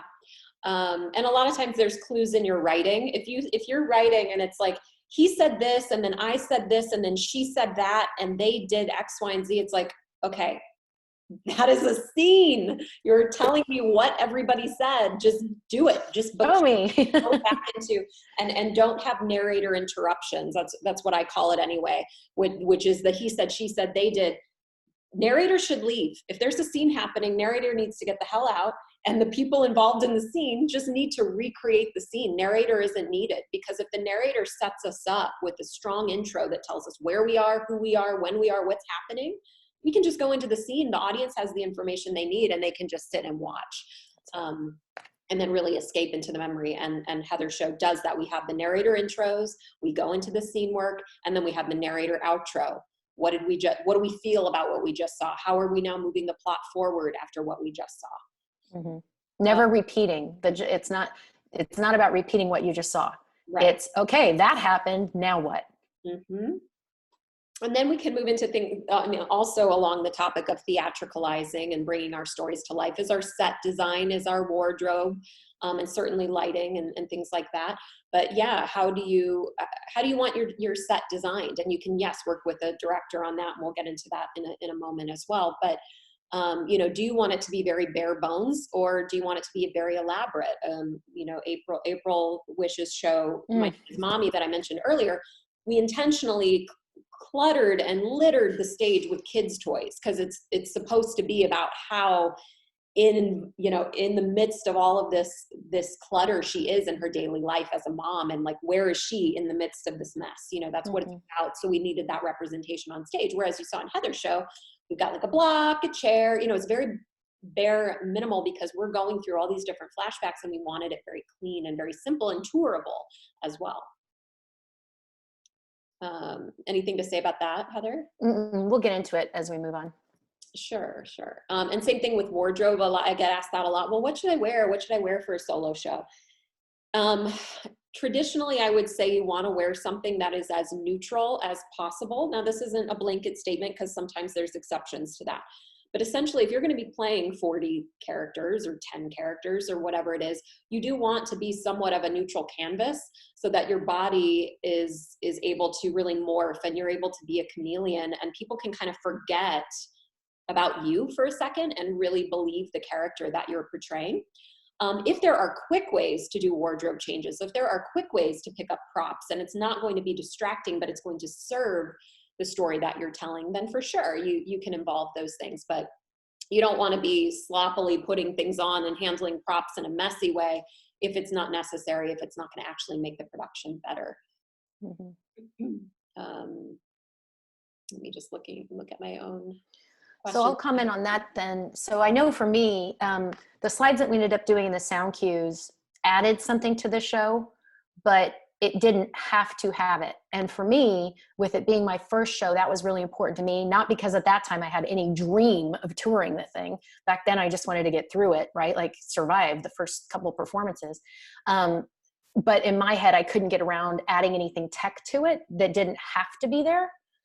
What I didn't realize the gift I had given myself at one level was it was so simple that I could tour it. I was able to perform it on many, many, many, many stages because the story itself wasn't reliant on any props, on any projections, on any sound. It could really stand on its own. So like the performance I did for Iowa West and the Funny Women's Festival, and when I took it to 42nd Street for United Solo in New York, it was pretty simple because I didn't have to work all of that stuff out. They just had to have a light board.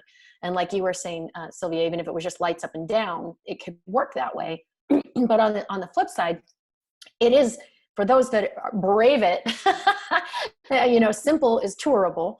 But for those who brave it, it can really be a miracle. Like I keep referencing Lisa's show, and April's show is definitely the case with that it adds so much to your experience of what the chaos is like for her, and the way she turns objects and props into other things and uses it for her storytelling is amazing. So like Jessica keeps saying, it's what works and supports you. My vote is always, for me, if you're interested in touring it, going to multiple fringe festivals around the country, and maybe going to Canada, maybe, doing different runs in off locations like a bar or your theater company's rehearsal space or something, just keep that in mind as you're writing stuff in. Can this show stand on its own if I don't have this? It's an interesting question if you're interested in touring. Great. So on that note, let's go ahead and move forward into building your Mosaic team so that you've put this all together. Now you need a team. And as someone who, judges solo theater for festivals and things like that, I was telling Heather when we were getting ready for this, I'm like, if I see on someone's invite that they are the director, the writer, the producer, and the star, I'm not going, because you have to have outside eyes. You have to, I don't care who you are, you have to have outside eyes on your work.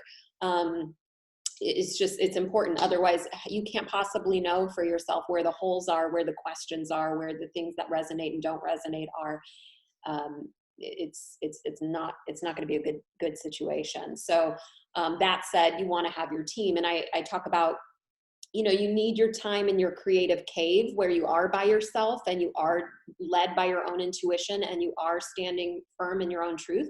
But you also need time in creative community where you're having things reflected back to you that are or are not working, where people are asking you the questions of where the holes are in the story or the things that need to be elaborated on. So you need both, and not to mention the support of community. I think it is a solo journey, but you cannot do it alone. The demons, so to speak, that come up when you're doing this, the barrage of internal voices that attack you when you're doing this work. I mean, this is not easy work. No. Not everybody can do it. It is a difficult genre, but I think the rewards of it are so rich when you do get to the other side of it. So that said, being in community, having accountability partners, being alongside other solo artists who are like, do you sometimes feel like, what's the point? And does my story even matter? And they can be like, yeah, I feel like that. And you're like, oh, okay, I'm not alone. Every day. Yeah, you feel that sense of camaraderie, which is so important. And then from a professional standpoint, yes, you want a dramaturg or a writing coach, you want a director, a publicist, a stage manager, technical director, producer, social media manager, graphic designer. And I know that's a long list and you definitely don't need all of those like right now, So I don't want you to get overwhelmed by it. But yeah, Jess and I were talking about this. When I did Unemployed, I had her, I had my husband helping me with make the slides and the graphics and stuff like that, because he's pretty good at that stuff. And the person who ran tech this is a good thing about starting with festivals. I connected with somebody at the festival to do tech at my venue. It came with, and it wasn't until I was like a year into the run that I found somebody to help me with publicity, because I knew nothing about that. Now, with this run of Fertile, by then I had not that big of a team, because I still leaned on my husband a lot for graphics, and I leaned on Jessica 100% for direction and all of my tech. And then rely on the venues for who my tech director is going to be. But I started using a publicist, and I started partnering with people to get reviews done and things like that. But yeah, don't let that list overwhelm you, especially if you're going to premiere and start your run in a festival setting, because you'll get a lot of support that way. Because you're part of a festival, there are many audience members that are going to be driven to you that way, especially if you allow yourself to fall in love with the festival and get involved. You'll make a lot of personal connections that'll have people want to show up and support you. Jess and I were talking, one of the critical things for me in my first show was I had an acting accountability partner. And when he was doing scene work from all of his other classes, I was rehearsing my show with him, right? So in this community, it's even better with Soaring Solo, because we're all solo artists. We're all in the same boat. So the opportunity to do power pairs with Jessica, or create an independent solo buddy where you guys give each other the time to work on that text and to work on the physicality and all of those things. But you've got to remember, this is your show that you wrote about your life or your point of view or your research on a subject. You know what you're trying to say. But what you don't know is what people out there are hearing. What you don't know is what's missing for them. What you don't know is what you actually look like and what you actually sound like. And you need somebody to give you that feedback from the out, just like holding up a mirror for you, who understands what it is you're trying to do. So yeah, I'm with Jessica. If I see somebody is self-written, self-produced, self-directed, I mean, I will do everything I can to find a way to not go, because I just know that I'm going to be, everyone I've ever seen that way has just been painful. And on a side note, asterisk, if you bring a team on and then you don't listen, don't bother, right? Like if you haven't toured multiple solo shows, consider there's something, even if you're a really successful actor in any other way or a successful writer in any other format, this is its own craft. This is its own design. So don't be foolish, because I've seen it. I've seen the ego get in the way. Somebody brings in a brilliant director, somebody who has a lot of success in this particular format, and then throws their advice out the window. Goes, yeah, well, I'm going to do it my way. And their shows, you can see it, that there's just something missing in the execution. So I just want to encourage you, if you find somebody, and if it isn't Jessica, I know there are other directors that do great solo work out there too, but whoever it is that you align with, that you choose to work with, trust them. Okay. Yes. Good. Thank you, Heather. I get a little fired up about that, because I have seen so many shows that I feel like missed by this much, that could have been such a contribution and run forever. And yes. And whoever you work with, definitely, I recommend anyway, making sure that this person has experience in solo theater.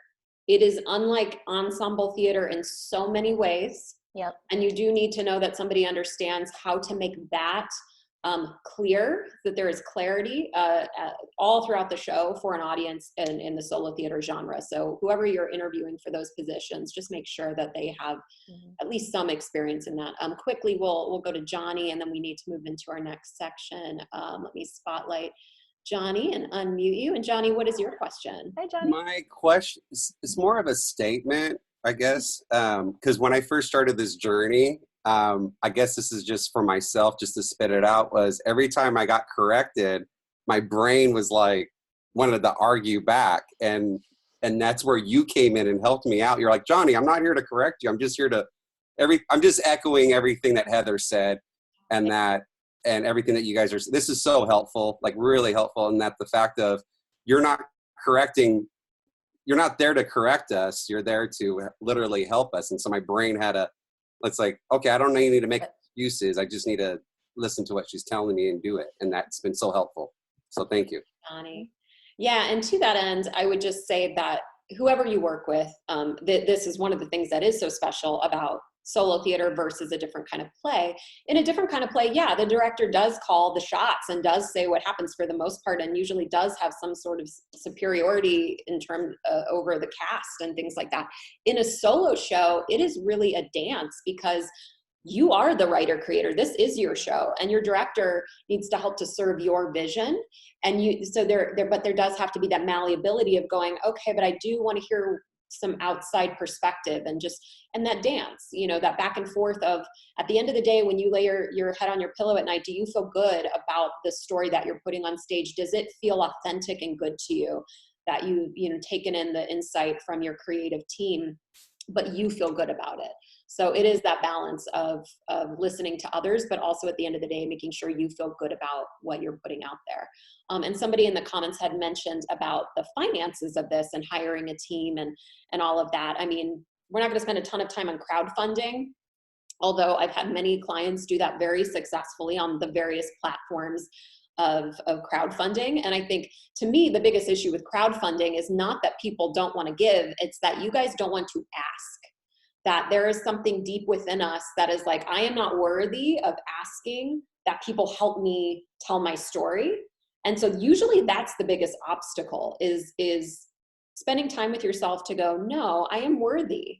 I am worthy of putting art out into the world. I am worthy of asking the community around me to help me bring that dream to life, because I believe, or I want to step into believing on a deep level, that this matters, that me doing my art and speaking my truth inspires that person over there and that person over there and that person over there to do the same. And so to me, when you can crowdfund from that place, not a place of shame, not a place of desperation, but a place of understanding your true value as an artist, that's what's going to manifest and bring in the money and allow you to put that out into the world. There's also scholarships, there are grants, and then you can barter. I know plenty of people in the solo community who are like, who barter with each other about like, hey, if you do my graphic design, I'll choreograph for you. And, Exactly. or like you can barter with people too. There's always a way to make it happen. And like I said, get buddies for rehearsals so that you're not paying anybody to be at every rehearsal. I didn't pay Jessica to be at every time I rehearsed my show. I had buddies to do that with, right? And going to her free class on Saturdays. And the fact that she's recording all these meditations, if you want to start building your mosaic, if you go back and watch all of those, you can come up with so many scenes without paying a damn dime for anything, right?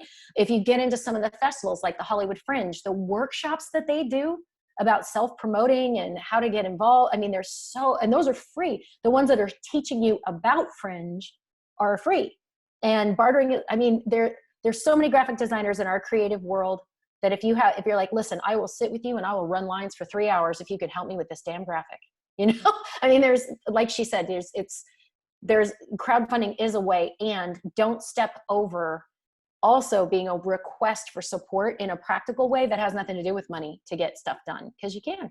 Yeah. And I think there does need to be a level of being willing to invest, in my opinion. And yes, you can feel free to disagree, but I spent quite a bit of money on my own performances and shows before I started to make my living at it, which then I did lucratively for them to continue to do in a different way. But I spent money first. I invested in it because I also needed for me to say, Jessica, you're worth it. You are worth investing in. Your story is worth investing in, to then ask that others do that. I needed to believe it first. And so I think there's value in that too, and understanding that there is an investment in self that needs to happen. Yeah. Okay, so I want to also move into, the staged reading. So now we're under the performing and touring phase. A staged reading, I think, can be such an excellent part of this process. And I actually just did a staged reading on Zoom, in the midst of all of this with one of my clients, Dana Lynn. We had like 40 something people show up. We got amazing feedback. It was great experience for her to get some of the jitters out, for us to hear the words aloud with an audience. Even though they were muted, they were still like, that was so funny, and putting things in the comments, but you know, when we return to a new normal and we're able to actually be in space with one another and theaters and stuff, I do recommend a staged reading because it's a stake in the ground. Oftentimes, you know, I've worked with people, one client in particular who for nearly 2 decades, you know, had this dream of doing a solo show. And to me, it was a game changer when she put a date on the calendar, when she signed up for a festival, and she, you know, made a true goal that she was working toward. It was a game changer. So even if you don't feel quite ready, put a date on the calendar, reserve the theater, or set up the Zoom call for your reading, or whatever it's going to look like in the space we are now. But put something on the calendar for you that's going to make you show up in a real way and tell people about it. Because once you have a stake in the ground, it literally raises the stakes, and it makes you work toward that end. I remember when you made me register for the Hollywood Fringe with Fertile, because we'd gotten enough of it done that I had 10 minutes for your solo showcase, but that show did not really move and start to come together until I registered for Fringe. Yeah. And then it was real. You know, it's kind of like the difference between, you talk about going on vacation to Hawaii, you talk about going on vacation to Hawaii, you talk about it someday. You buy a ticket to Hawaii, the diet starts now. The swimsuit shopping starts now. The waxer that you're going to locate to make sure everything's as it should be before you go gets hired tomorrow. Like it totally changes your level of activity and focus. And those partnerships you start to create, and the buddies you start to reach out to, and the money that you start to raise, like that's what makes it real until you put that stake in the ground. And I think a reading is brilliant. We didn't do it for Unemployed Finally, my first time. And I'm kind of glad, because I was so green that I don't know if I could have handled it, but for Fertile, it made a huge difference. There were 2 pretty major writing changes that I made out of feedback from the audience at that reading, in a good way, where I was like, I am so glad that I said that out loud and somebody gave me that feedback, because it changed the quality of the experience for the audience. Because I didn't realize something I was saying was communicating something I didn't intend. And it just helped me refine it in a way that now I'm, you know, over the moon about that show. But yeah, I can't recommend it highly enough. Yeah, and I would say with a stage reading too, don't feel like you're just throwing yourself to the wolves to like get whatever feedback people want to throw at you. No, you're going to dictate what you want out of the reading. You can decide who you invite and who you don't invite.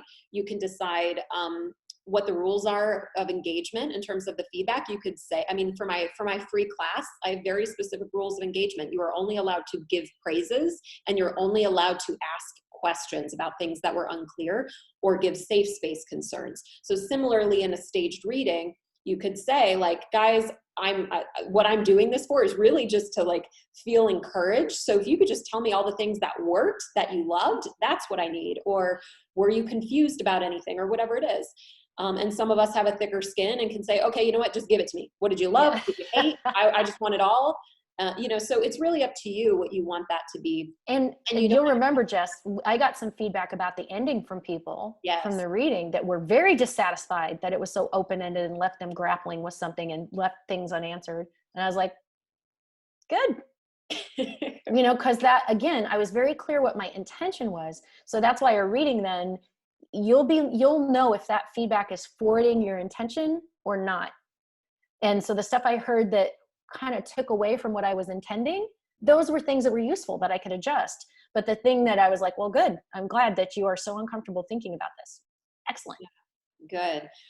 So moving on to the festival circuit. So, you know, I think the festival circuit can be a really smart way to start in the beginning phases. And there's a lot of different festivals out there with all kinds of different rules and registration fees, and, you know, just in different levels of acceptance or curation. So there's a million festivals out there, and not every festival is going to be the right fit for every artist. But yes, there's the Hollywood Fringe, there's United Solo, there's the Edinburgh Fringe, which obviously has been postponed due to everything that's going on.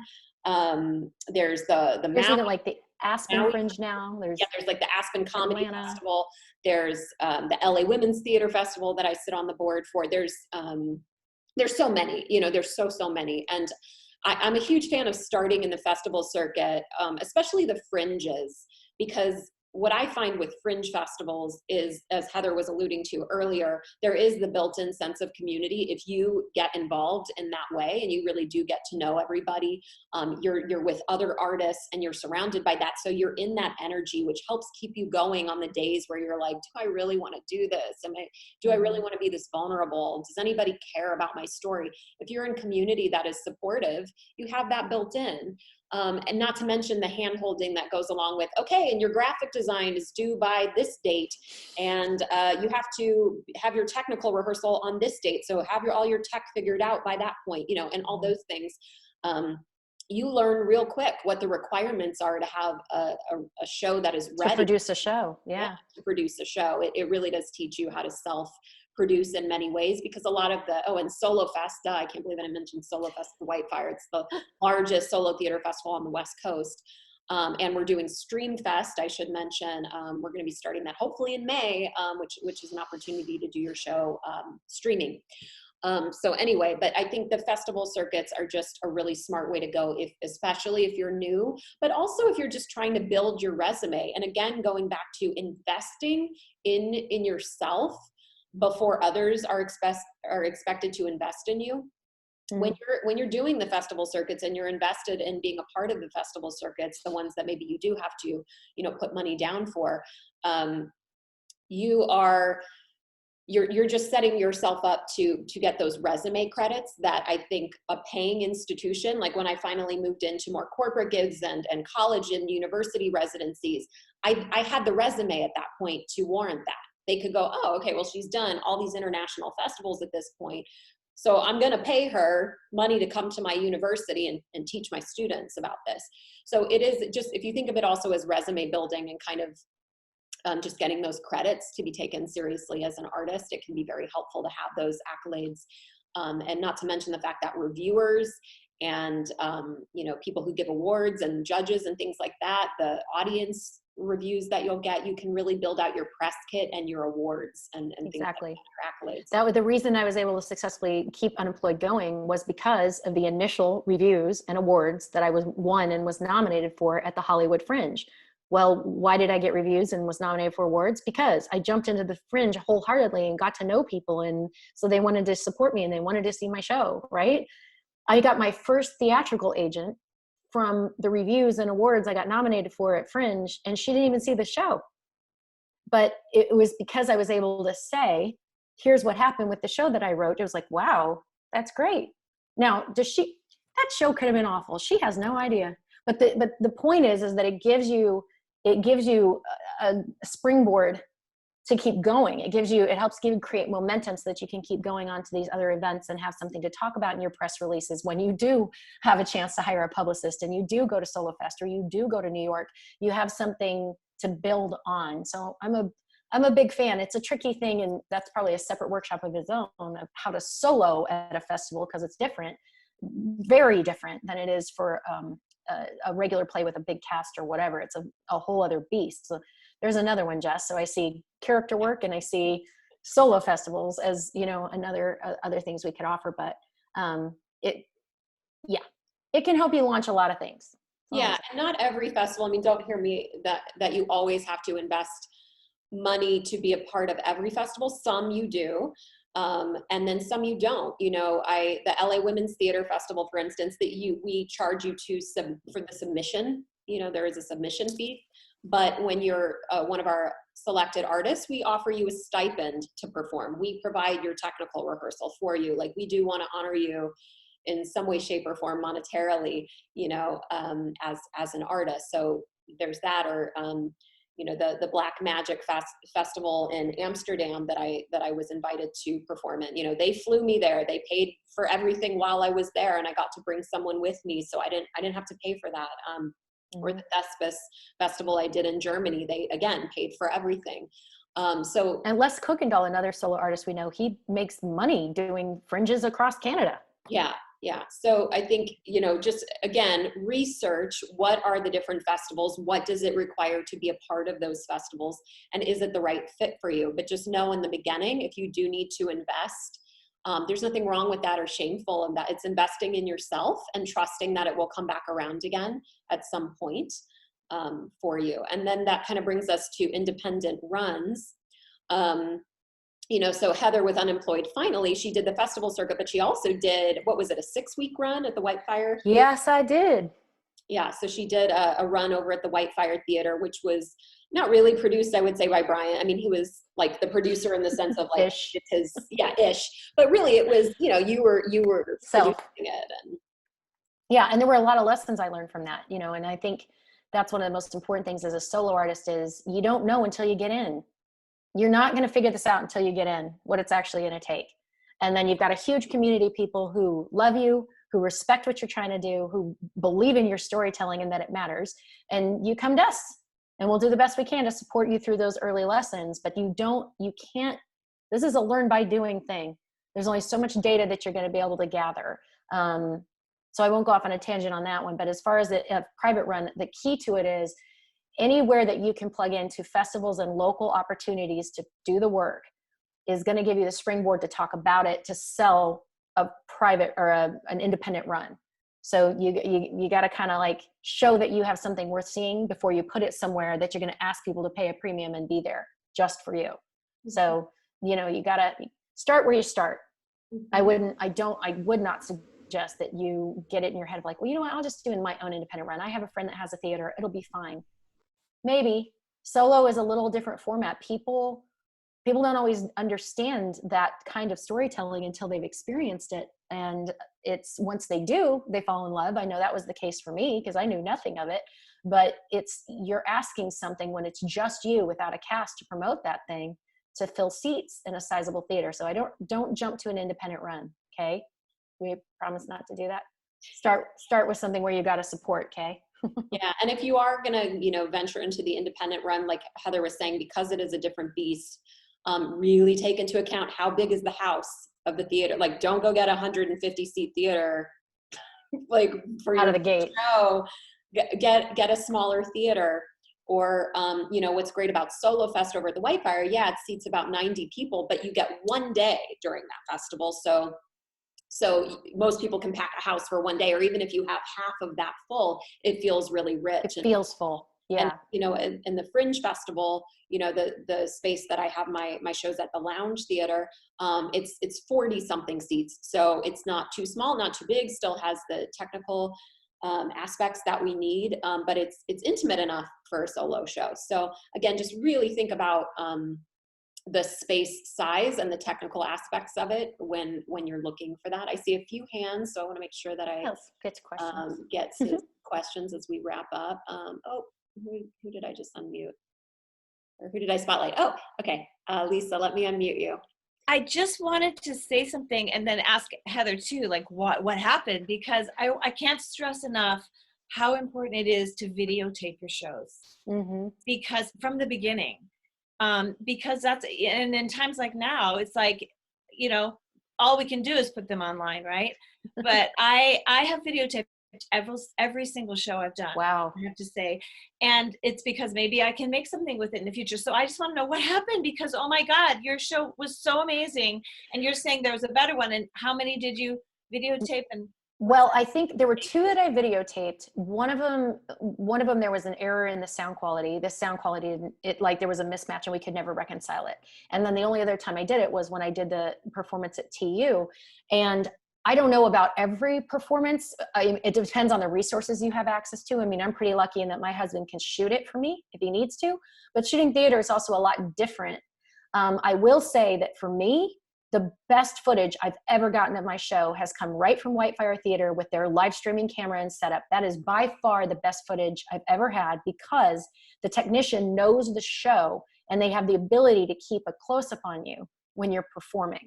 So if they do the solo streaming and you already have a show in existence, I think the Streaming Fest, I think that's a great way to capture it on video, because the lighting is fantastic, the sound is good, and their ability to be with you and follow. Versus if you hire a company to film it, a lot of times they'll be up back 5 or 6 rows and they're not really sure when to zoom in or when not to zoom in, and depending on how physical you are and depending on where the light lands and these kinds of things. So yes, definitely get footage of your show. Do it more than once so that you don't end up in the situation that I am in. And again, this is another barter opportunity. it's another great body wrap. I guarantee you in this community, people, there's people that know how to run those cameras. So that's where you got to start building your community of resources. Thank you. And yeah, to echo that, I definitely made that mistake as well with getting great footage of both of my shows. I didn't realize at the time when I was doing my shows how important that is. Now as a director and developer, I'm like intimately aware of how important it is.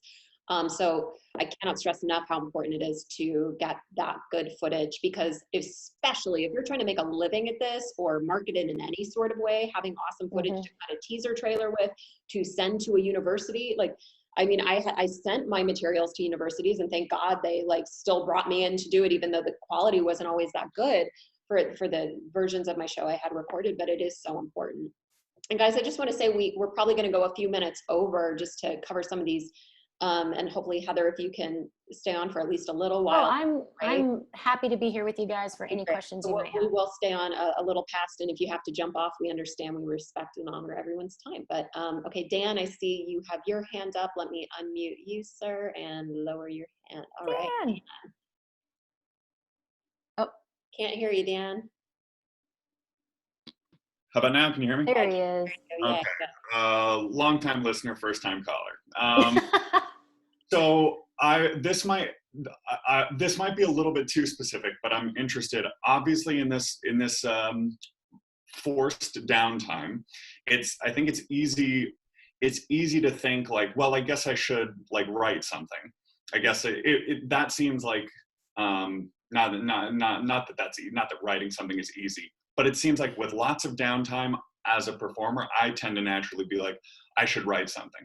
My question is, for those of us who have just written something and we're maybe at the stage in the process where it's like, all right, so I wrote the thing, now it's time to start developing the thing, and now everything is closed down. I'm curious what your guys' opinion is on the best way to spend this time, where like, opportunities might be limited, our choices of maybe what we would have done, that is like slowed down. So I'm curious, if you were in that position, what would you spend this time doing? Yeah, so I think the first thing I would say is for everybody, making sure you're not operating out of shoulds and guilt and anything, because that's not going to produce anything good for anybody. So make sure you're operating out of a place of inspiration, out of a place of curiosity, and yeah, maybe work ethic, for sure. If you feel like, you know what, I would like to continue to hone my craft and continue to better my show, and you can find that place within yourself right now to work on it, for sure. I think I always built in a really strong reward system for myself as a solo performer. I mean, to do a show for just under 2 decades, I really had to, I knew it inside and out, but I also needed to keep it that way. I needed to keep it polished. I needed to keep it at the forefront of my mind, which was as simple sometimes as saying, Jessica, you do not get to take a bubble bath or have dessert tonight until you have run the first half of your show. And once you've done that, make yourself a beautiful bath and pour that glass of wine and, whatever. Like I had to build in reward systems for myself because I wanted to honor the work and I wanted to make it exciting for myself. So, so Dan, I'm not telling you have to take a bubble bath, but I'm saying, if there is work that needs to be done for your show in these early stages, be sure to honor and reward yourself for any work that you do. And that's important all through this journey, because you don't want to just be beating yourself up and running yourself into the ground with all the shoulds. You want to acknowledge, like, I did good work today. Yes. How can I honor myself today? How can I acknowledge that? And that's just as important in this process. And, to speak to the issue that we're in right now, that looks different for everybody. There is no over blanket statement of how we should each be spending this time. There's a different lesson in what is happening right now globally for each and every one of us.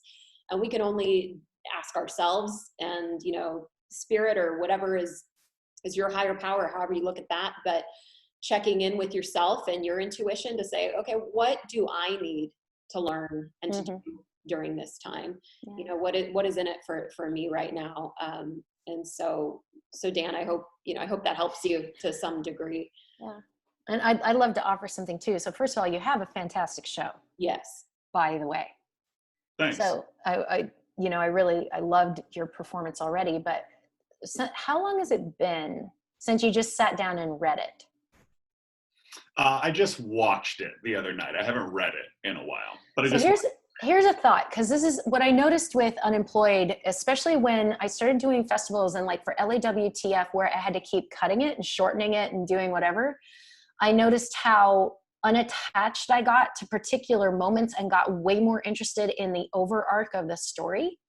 So what I was thinking when you said that is, maybe give yourself some time just to ruminate on, and I think you're very clear about this because your show definitely communicated it, but for yourself to articulate in like a sentence what you want to leave people with out of having seen this. What is it you want them left with? And let yourself play with that question, and then just sit down and read it with that right up front for you. Like, what do I want people left with? And read it again and just notice what you notice. You might notice that there's some funny joke that you want to add in. You might notice that there's some section of it that you think, that's kind of repetitive and tedious. It doesn't really need to be there. Like, you might read it in a different way if you looked at it from an editor with only that log line of what's the point as your compass, kind of. Because that's definitely what happened to me, I know, with Unemployed, and it got cleaner and cleaner all the time. And my characters, their viewpoints got clearer and clearer along the way. So give yourself permission to kind of like step back from it and just look at it from your heart, what your intention is. And don't be too concerned about what's already there. Does that make sense? Yeah, no, that does make sense. Thank you. Cool. And lastly, I would say, guys, and this is just a statement for all of you, is that if you want to perform from a heart space, you cannot be stuck in your head. And the only way to get to the heart space is that you know your show inside and out, backward and forward, upside down. Like, you know your show. If you're doing your show and thinking, what's the next line? Where do I go on stage? What's happening? If you're in that at all, you're not in it. You're not in your show. You're not lost in your story.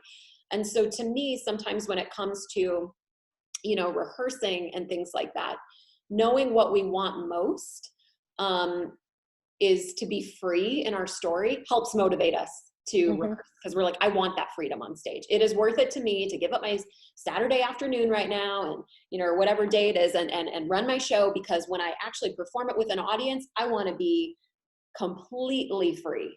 And I want and you guys, it's when you get there, for those of you who've done it like 2 or 3 times, when you get to where you don't have to think about any of that stuff, it is so much fun. You will not believe. Your characters will start to literally take on a life of their own. And you will surprise yourself with the discoveries of how brilliant they are. And that, I cannot tell you how good that feels. And that's part of when I knew to retire, right? Because my characters had said everything they needed to say. So it really is a gift you give yourself to get to that level of being at home inside of it, for sure. It's hard work. It's hard work. Yeah. Like, but it doesn't mean it can't be enjoyable, or it doesn't mean that the payoff isn't going to be worth it. But it is hard work. No one said that solo theater was easy, at least not when it's done well. And if they did, they're lying. Yeah. Okay, so I see Stefan, I think is the names. Let me unmute you and highlight you. Hi. Hi, Stefan. Can't hear you, sir. I hear you. Double check your mute. Let me unmute you again. Okay, good. There we go. Hi there. Thanks for putting this on. I do a solo that I wrote from 2013 to 2017. Last time I did it around the world. Last time I did it was in Grand Cayman about 3 years ago. And so I came back to the States about 2 years ago from Japan, and I would like to revive it.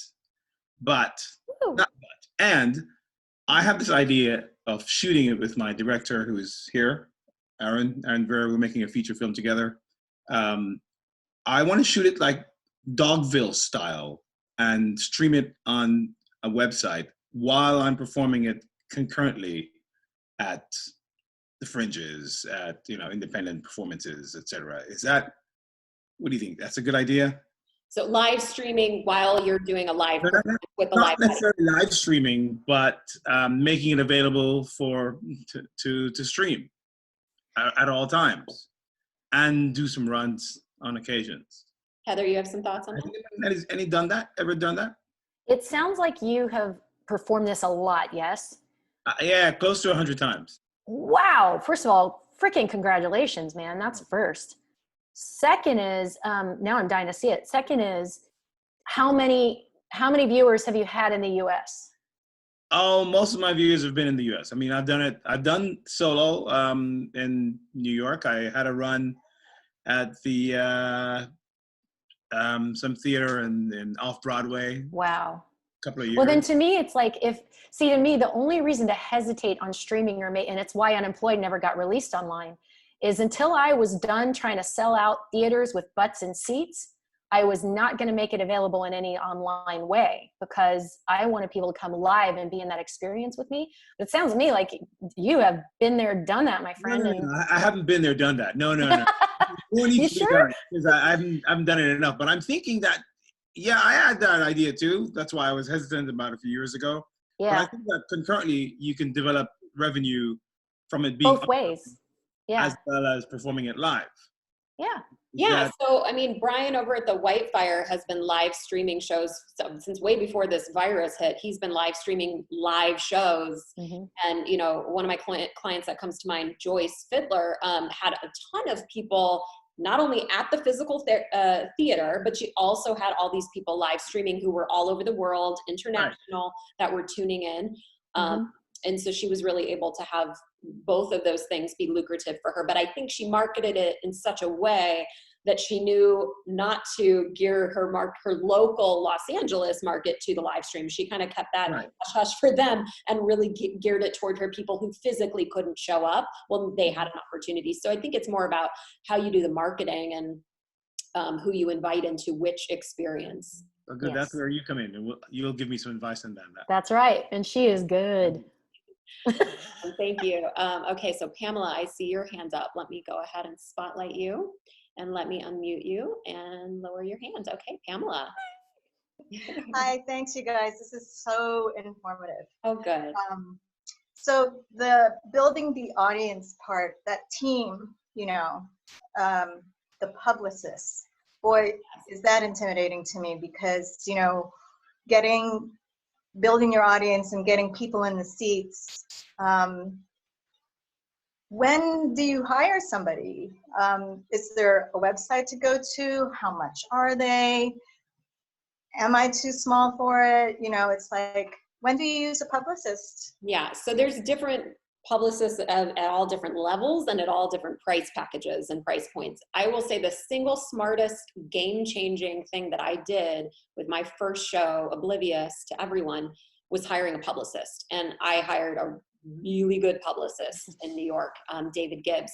At that point, I had a producer who had come on board, so I didn't have to pay for it, thank God. So I was able to invest in a really great publicist.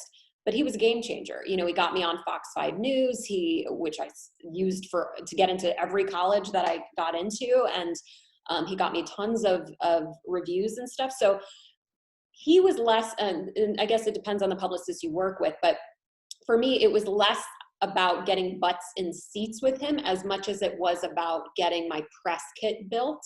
I wanted to get higher level people reviewing my show and doing stories and interviews on my show, because my agenda with my first show was to get my my manager, my agent, which I got both of those things in New York thanks to my show. I wanted casting directors to come see my show. And so I needed to send in the mail, you know, like, here's what the Daily News says about my show. Here's what Fox 5 News says about my show. Here, you know, I needed those things to attract that level of people to see it. So for me, that was really important. Now going like the Hollywood Fringe Festival or Solo Fest or things that like are local, there are publicists who specialize in the Hollywood Fringe, who know all the reviewers in the Hollywood Fringe world. And you know, and then there's publicists on different levels who get you beyond that point as well.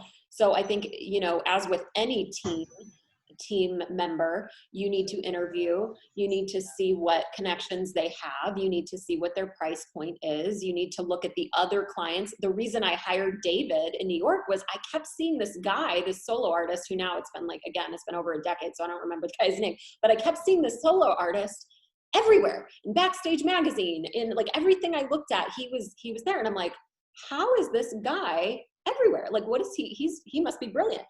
And I messaged him, he's like, oh no, it's not me, it's my publicist, David. And so I was like, okay. So for me, just being able to look at another artist and really see their, how present they were in media, and look at who their team was, helped me find my publicist. So interview publicists, look at other artists who you feel like are getting the recognition or are in the spaces that you want to be in, and be like, who's your publicist, or who's your producer, who helped you, get that write-up in that magazine or get that review. Right. And start talking to your community, Pamela, because especially when it's in beginning stages of something, get off the ground, you might be surprised how much of it you can do yourself if you know a little bit more. And that a lot of the people I know in this group are connected to publicists that are at the level Jess is talking about, when it's still kind of local and you're still just trying to get it going through festivals or whatever, versus at the level of now I have a producer and I need to get on, now we're going for the big dogs. We're going for TV. We're going for LA Times. We're going for whatever. So just remember, your community may have resources. I was just curious about that because, on top of writing the show, rehearsing for the show, doing all the media, I did the email blasts and paid for somebody to circulate postcards and, paid to advertise in NoHo and Tolucan Times. And it was just like so much. It is so much. It's just so much. So to get somebody who could do that for me separately, I thought on a lower scale rather than, I didn't know if that was possible. Maybe it is. Because I used for my last run at Fringe, I did. And, it was somebody I know through the Fringe community and somebody who adores Fringe. And so was very well connected there. And it was a price point that what you're talking about, it was worth it to me to pay that to not have to worry about it, because it wasn't more than I could handle. And it was like worth it. So do they have a card? Reach out to me independently. I don't want to endorse anybody because that's not what this is about, but reach out to me and I'll put you in touch with him. Thanks. Thank you, Pamela. And Victoria C., let me spotlight you and unmute you. 1 second. So one last quick question. So I did get into United Solo, which I was pretty happy about, but then there was like a $900 entry fee and it might be canceled because of coronavirus, but you can't get your money back. Long story short, for me and my husband to fly there and stay in New York City, he's part of my show, all the expenses would be like $4,000, and that's crazy. I cannot do it. We're not working. A. B, I'm curious to know why you said don't do your own show in a theater, because for me, that's the most feasible, risk-free scenario where I can partner with a theater here and just divide the tickets without. Well, but see, partner's different. Partner's different. Okay. If they're saying we'll split the risk with you, that's totally different, because they're basically taking responsibility too, that there's butts in those seats. I'm talking about go out and rent a place that's like, good luck. By yourself. Yeah, exactly. Okay. Thanks. But they're not, so United Solo isn't going to refund if it's canceled? Nope. Oh, so many opinions. It's a lot of money for me. It's a lot of money for anybody. I'm sure that they are going to postpone. I know the head of that organization pretty well, and Omar, he's a business associate of mine for many years. So I would rather have a bigger conversation about that than just say some blanket statement about how they're going to handle things on this. Yeah. All right, thank you. Okay, Stefan, let me spotlight you and unmute you, sir. Can we hear you? Still muted, dear. Where did his name go? 1 second. Or if you can unmute, no, you probably can't. Okay, I've unmuted you, so don't, nope. Right. Cool. Okay. So one last tiny question. How do you go about finding a producer? I think even though my show has been performed many times, I think I'd benefit from a producer.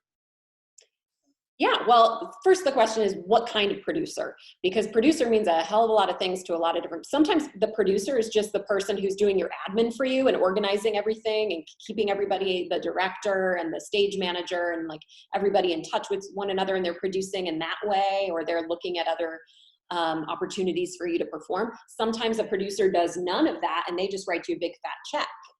So the question is, what kind of producer do you want? And I would say also think outside of the box of what a producer means. So when I mentioned earlier that I had a producer who wrote all the checks for my, my publicist and my theater space and all of that.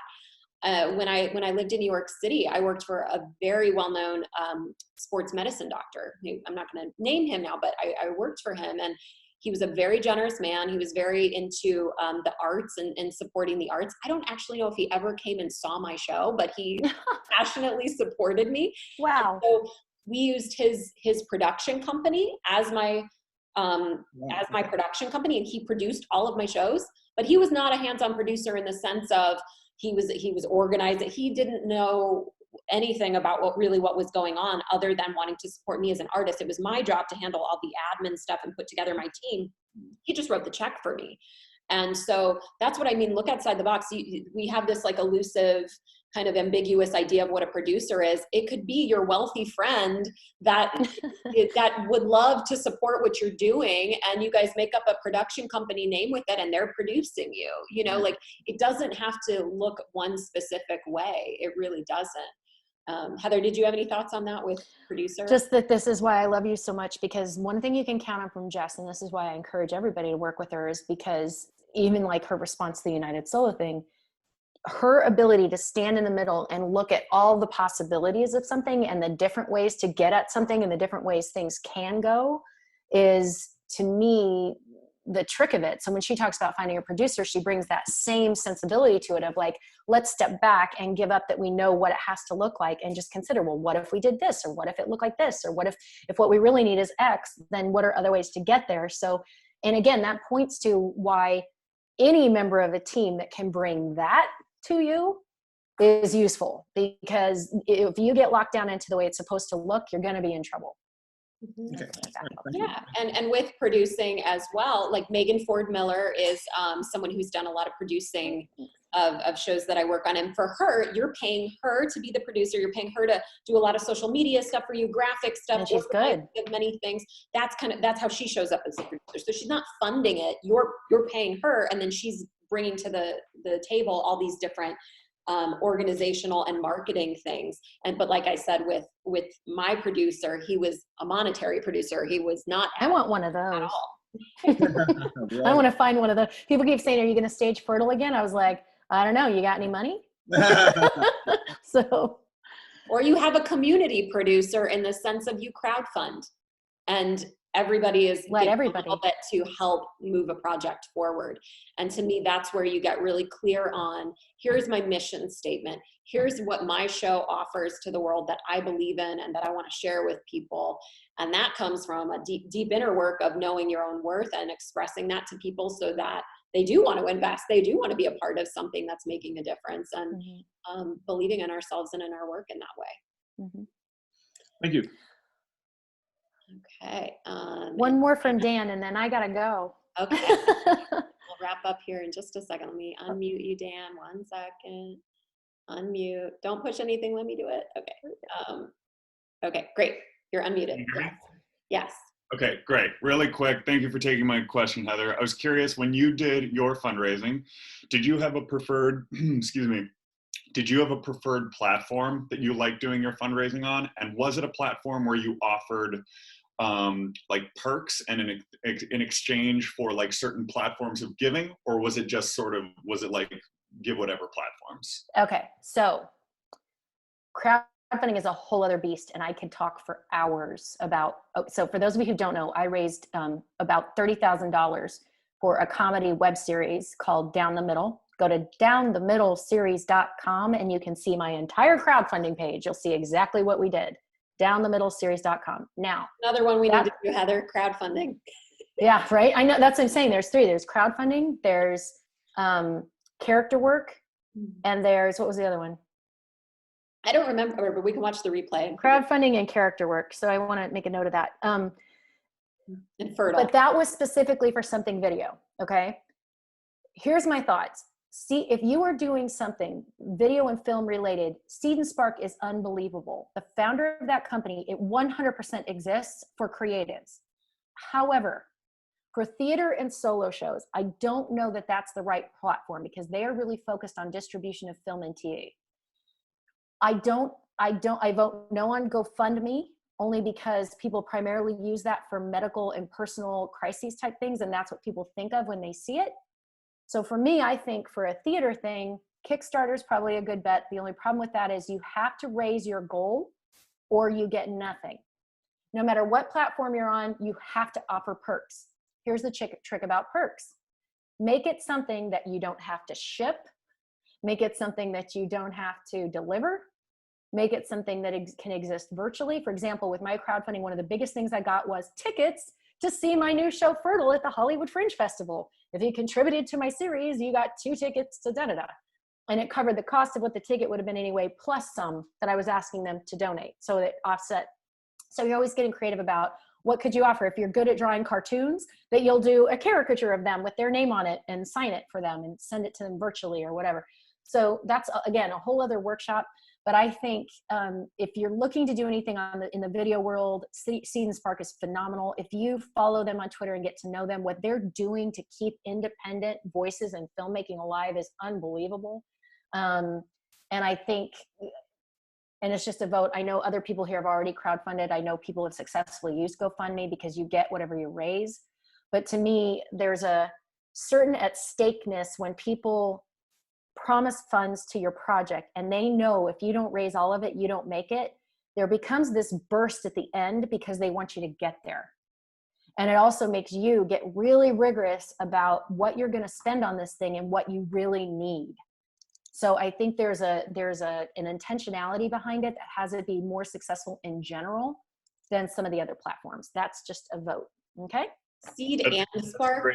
Other people are asking. People are asking. Seed, yes, Seed and Spark. Seed and Spark. And the woman who runs it, her name is Emily Best. And I mean, they really are an extraordinary vehicle for people who are trying to self-produce and create right now. I mean, I'm really in awe of what they're doing to like support the film festival and canceled, and it's amazing. Well, Heather, I know you have to get going. I do. I have like another meeting in like 4 minutes. Yeah, but I want to thank everyone, and we even got to go about half an hour over, which is I know lots of great questions to keep it going. And thank you all so very much. And definitely, you can visit jessicalynjohnson.com. My contact information is at the bottom, and so is Heather's of your curriculum. So please reach out to us, keep the conversation going. My free class is happening tomorrow morning on Zoom. So if you just RSVP at jessicalynjohnson.com, you can attend my free Zoom class on solo theater. Follow us on And for those of you who haven't seen Fertile, I'd love to know, would you be interested in another one based on the other show Fertile, and getting a link to that? If you would, wave your hands in the air so we can just kind of see if that's something. If this was useful enough to do again. Okay, cool. Good. Groovy. All right. Well, thank you so much, everyone. Love you guys. Heather, brilliant input. I'm so grateful. Be well. Everyone, please enjoy the rest of your day. Bye. Love you all.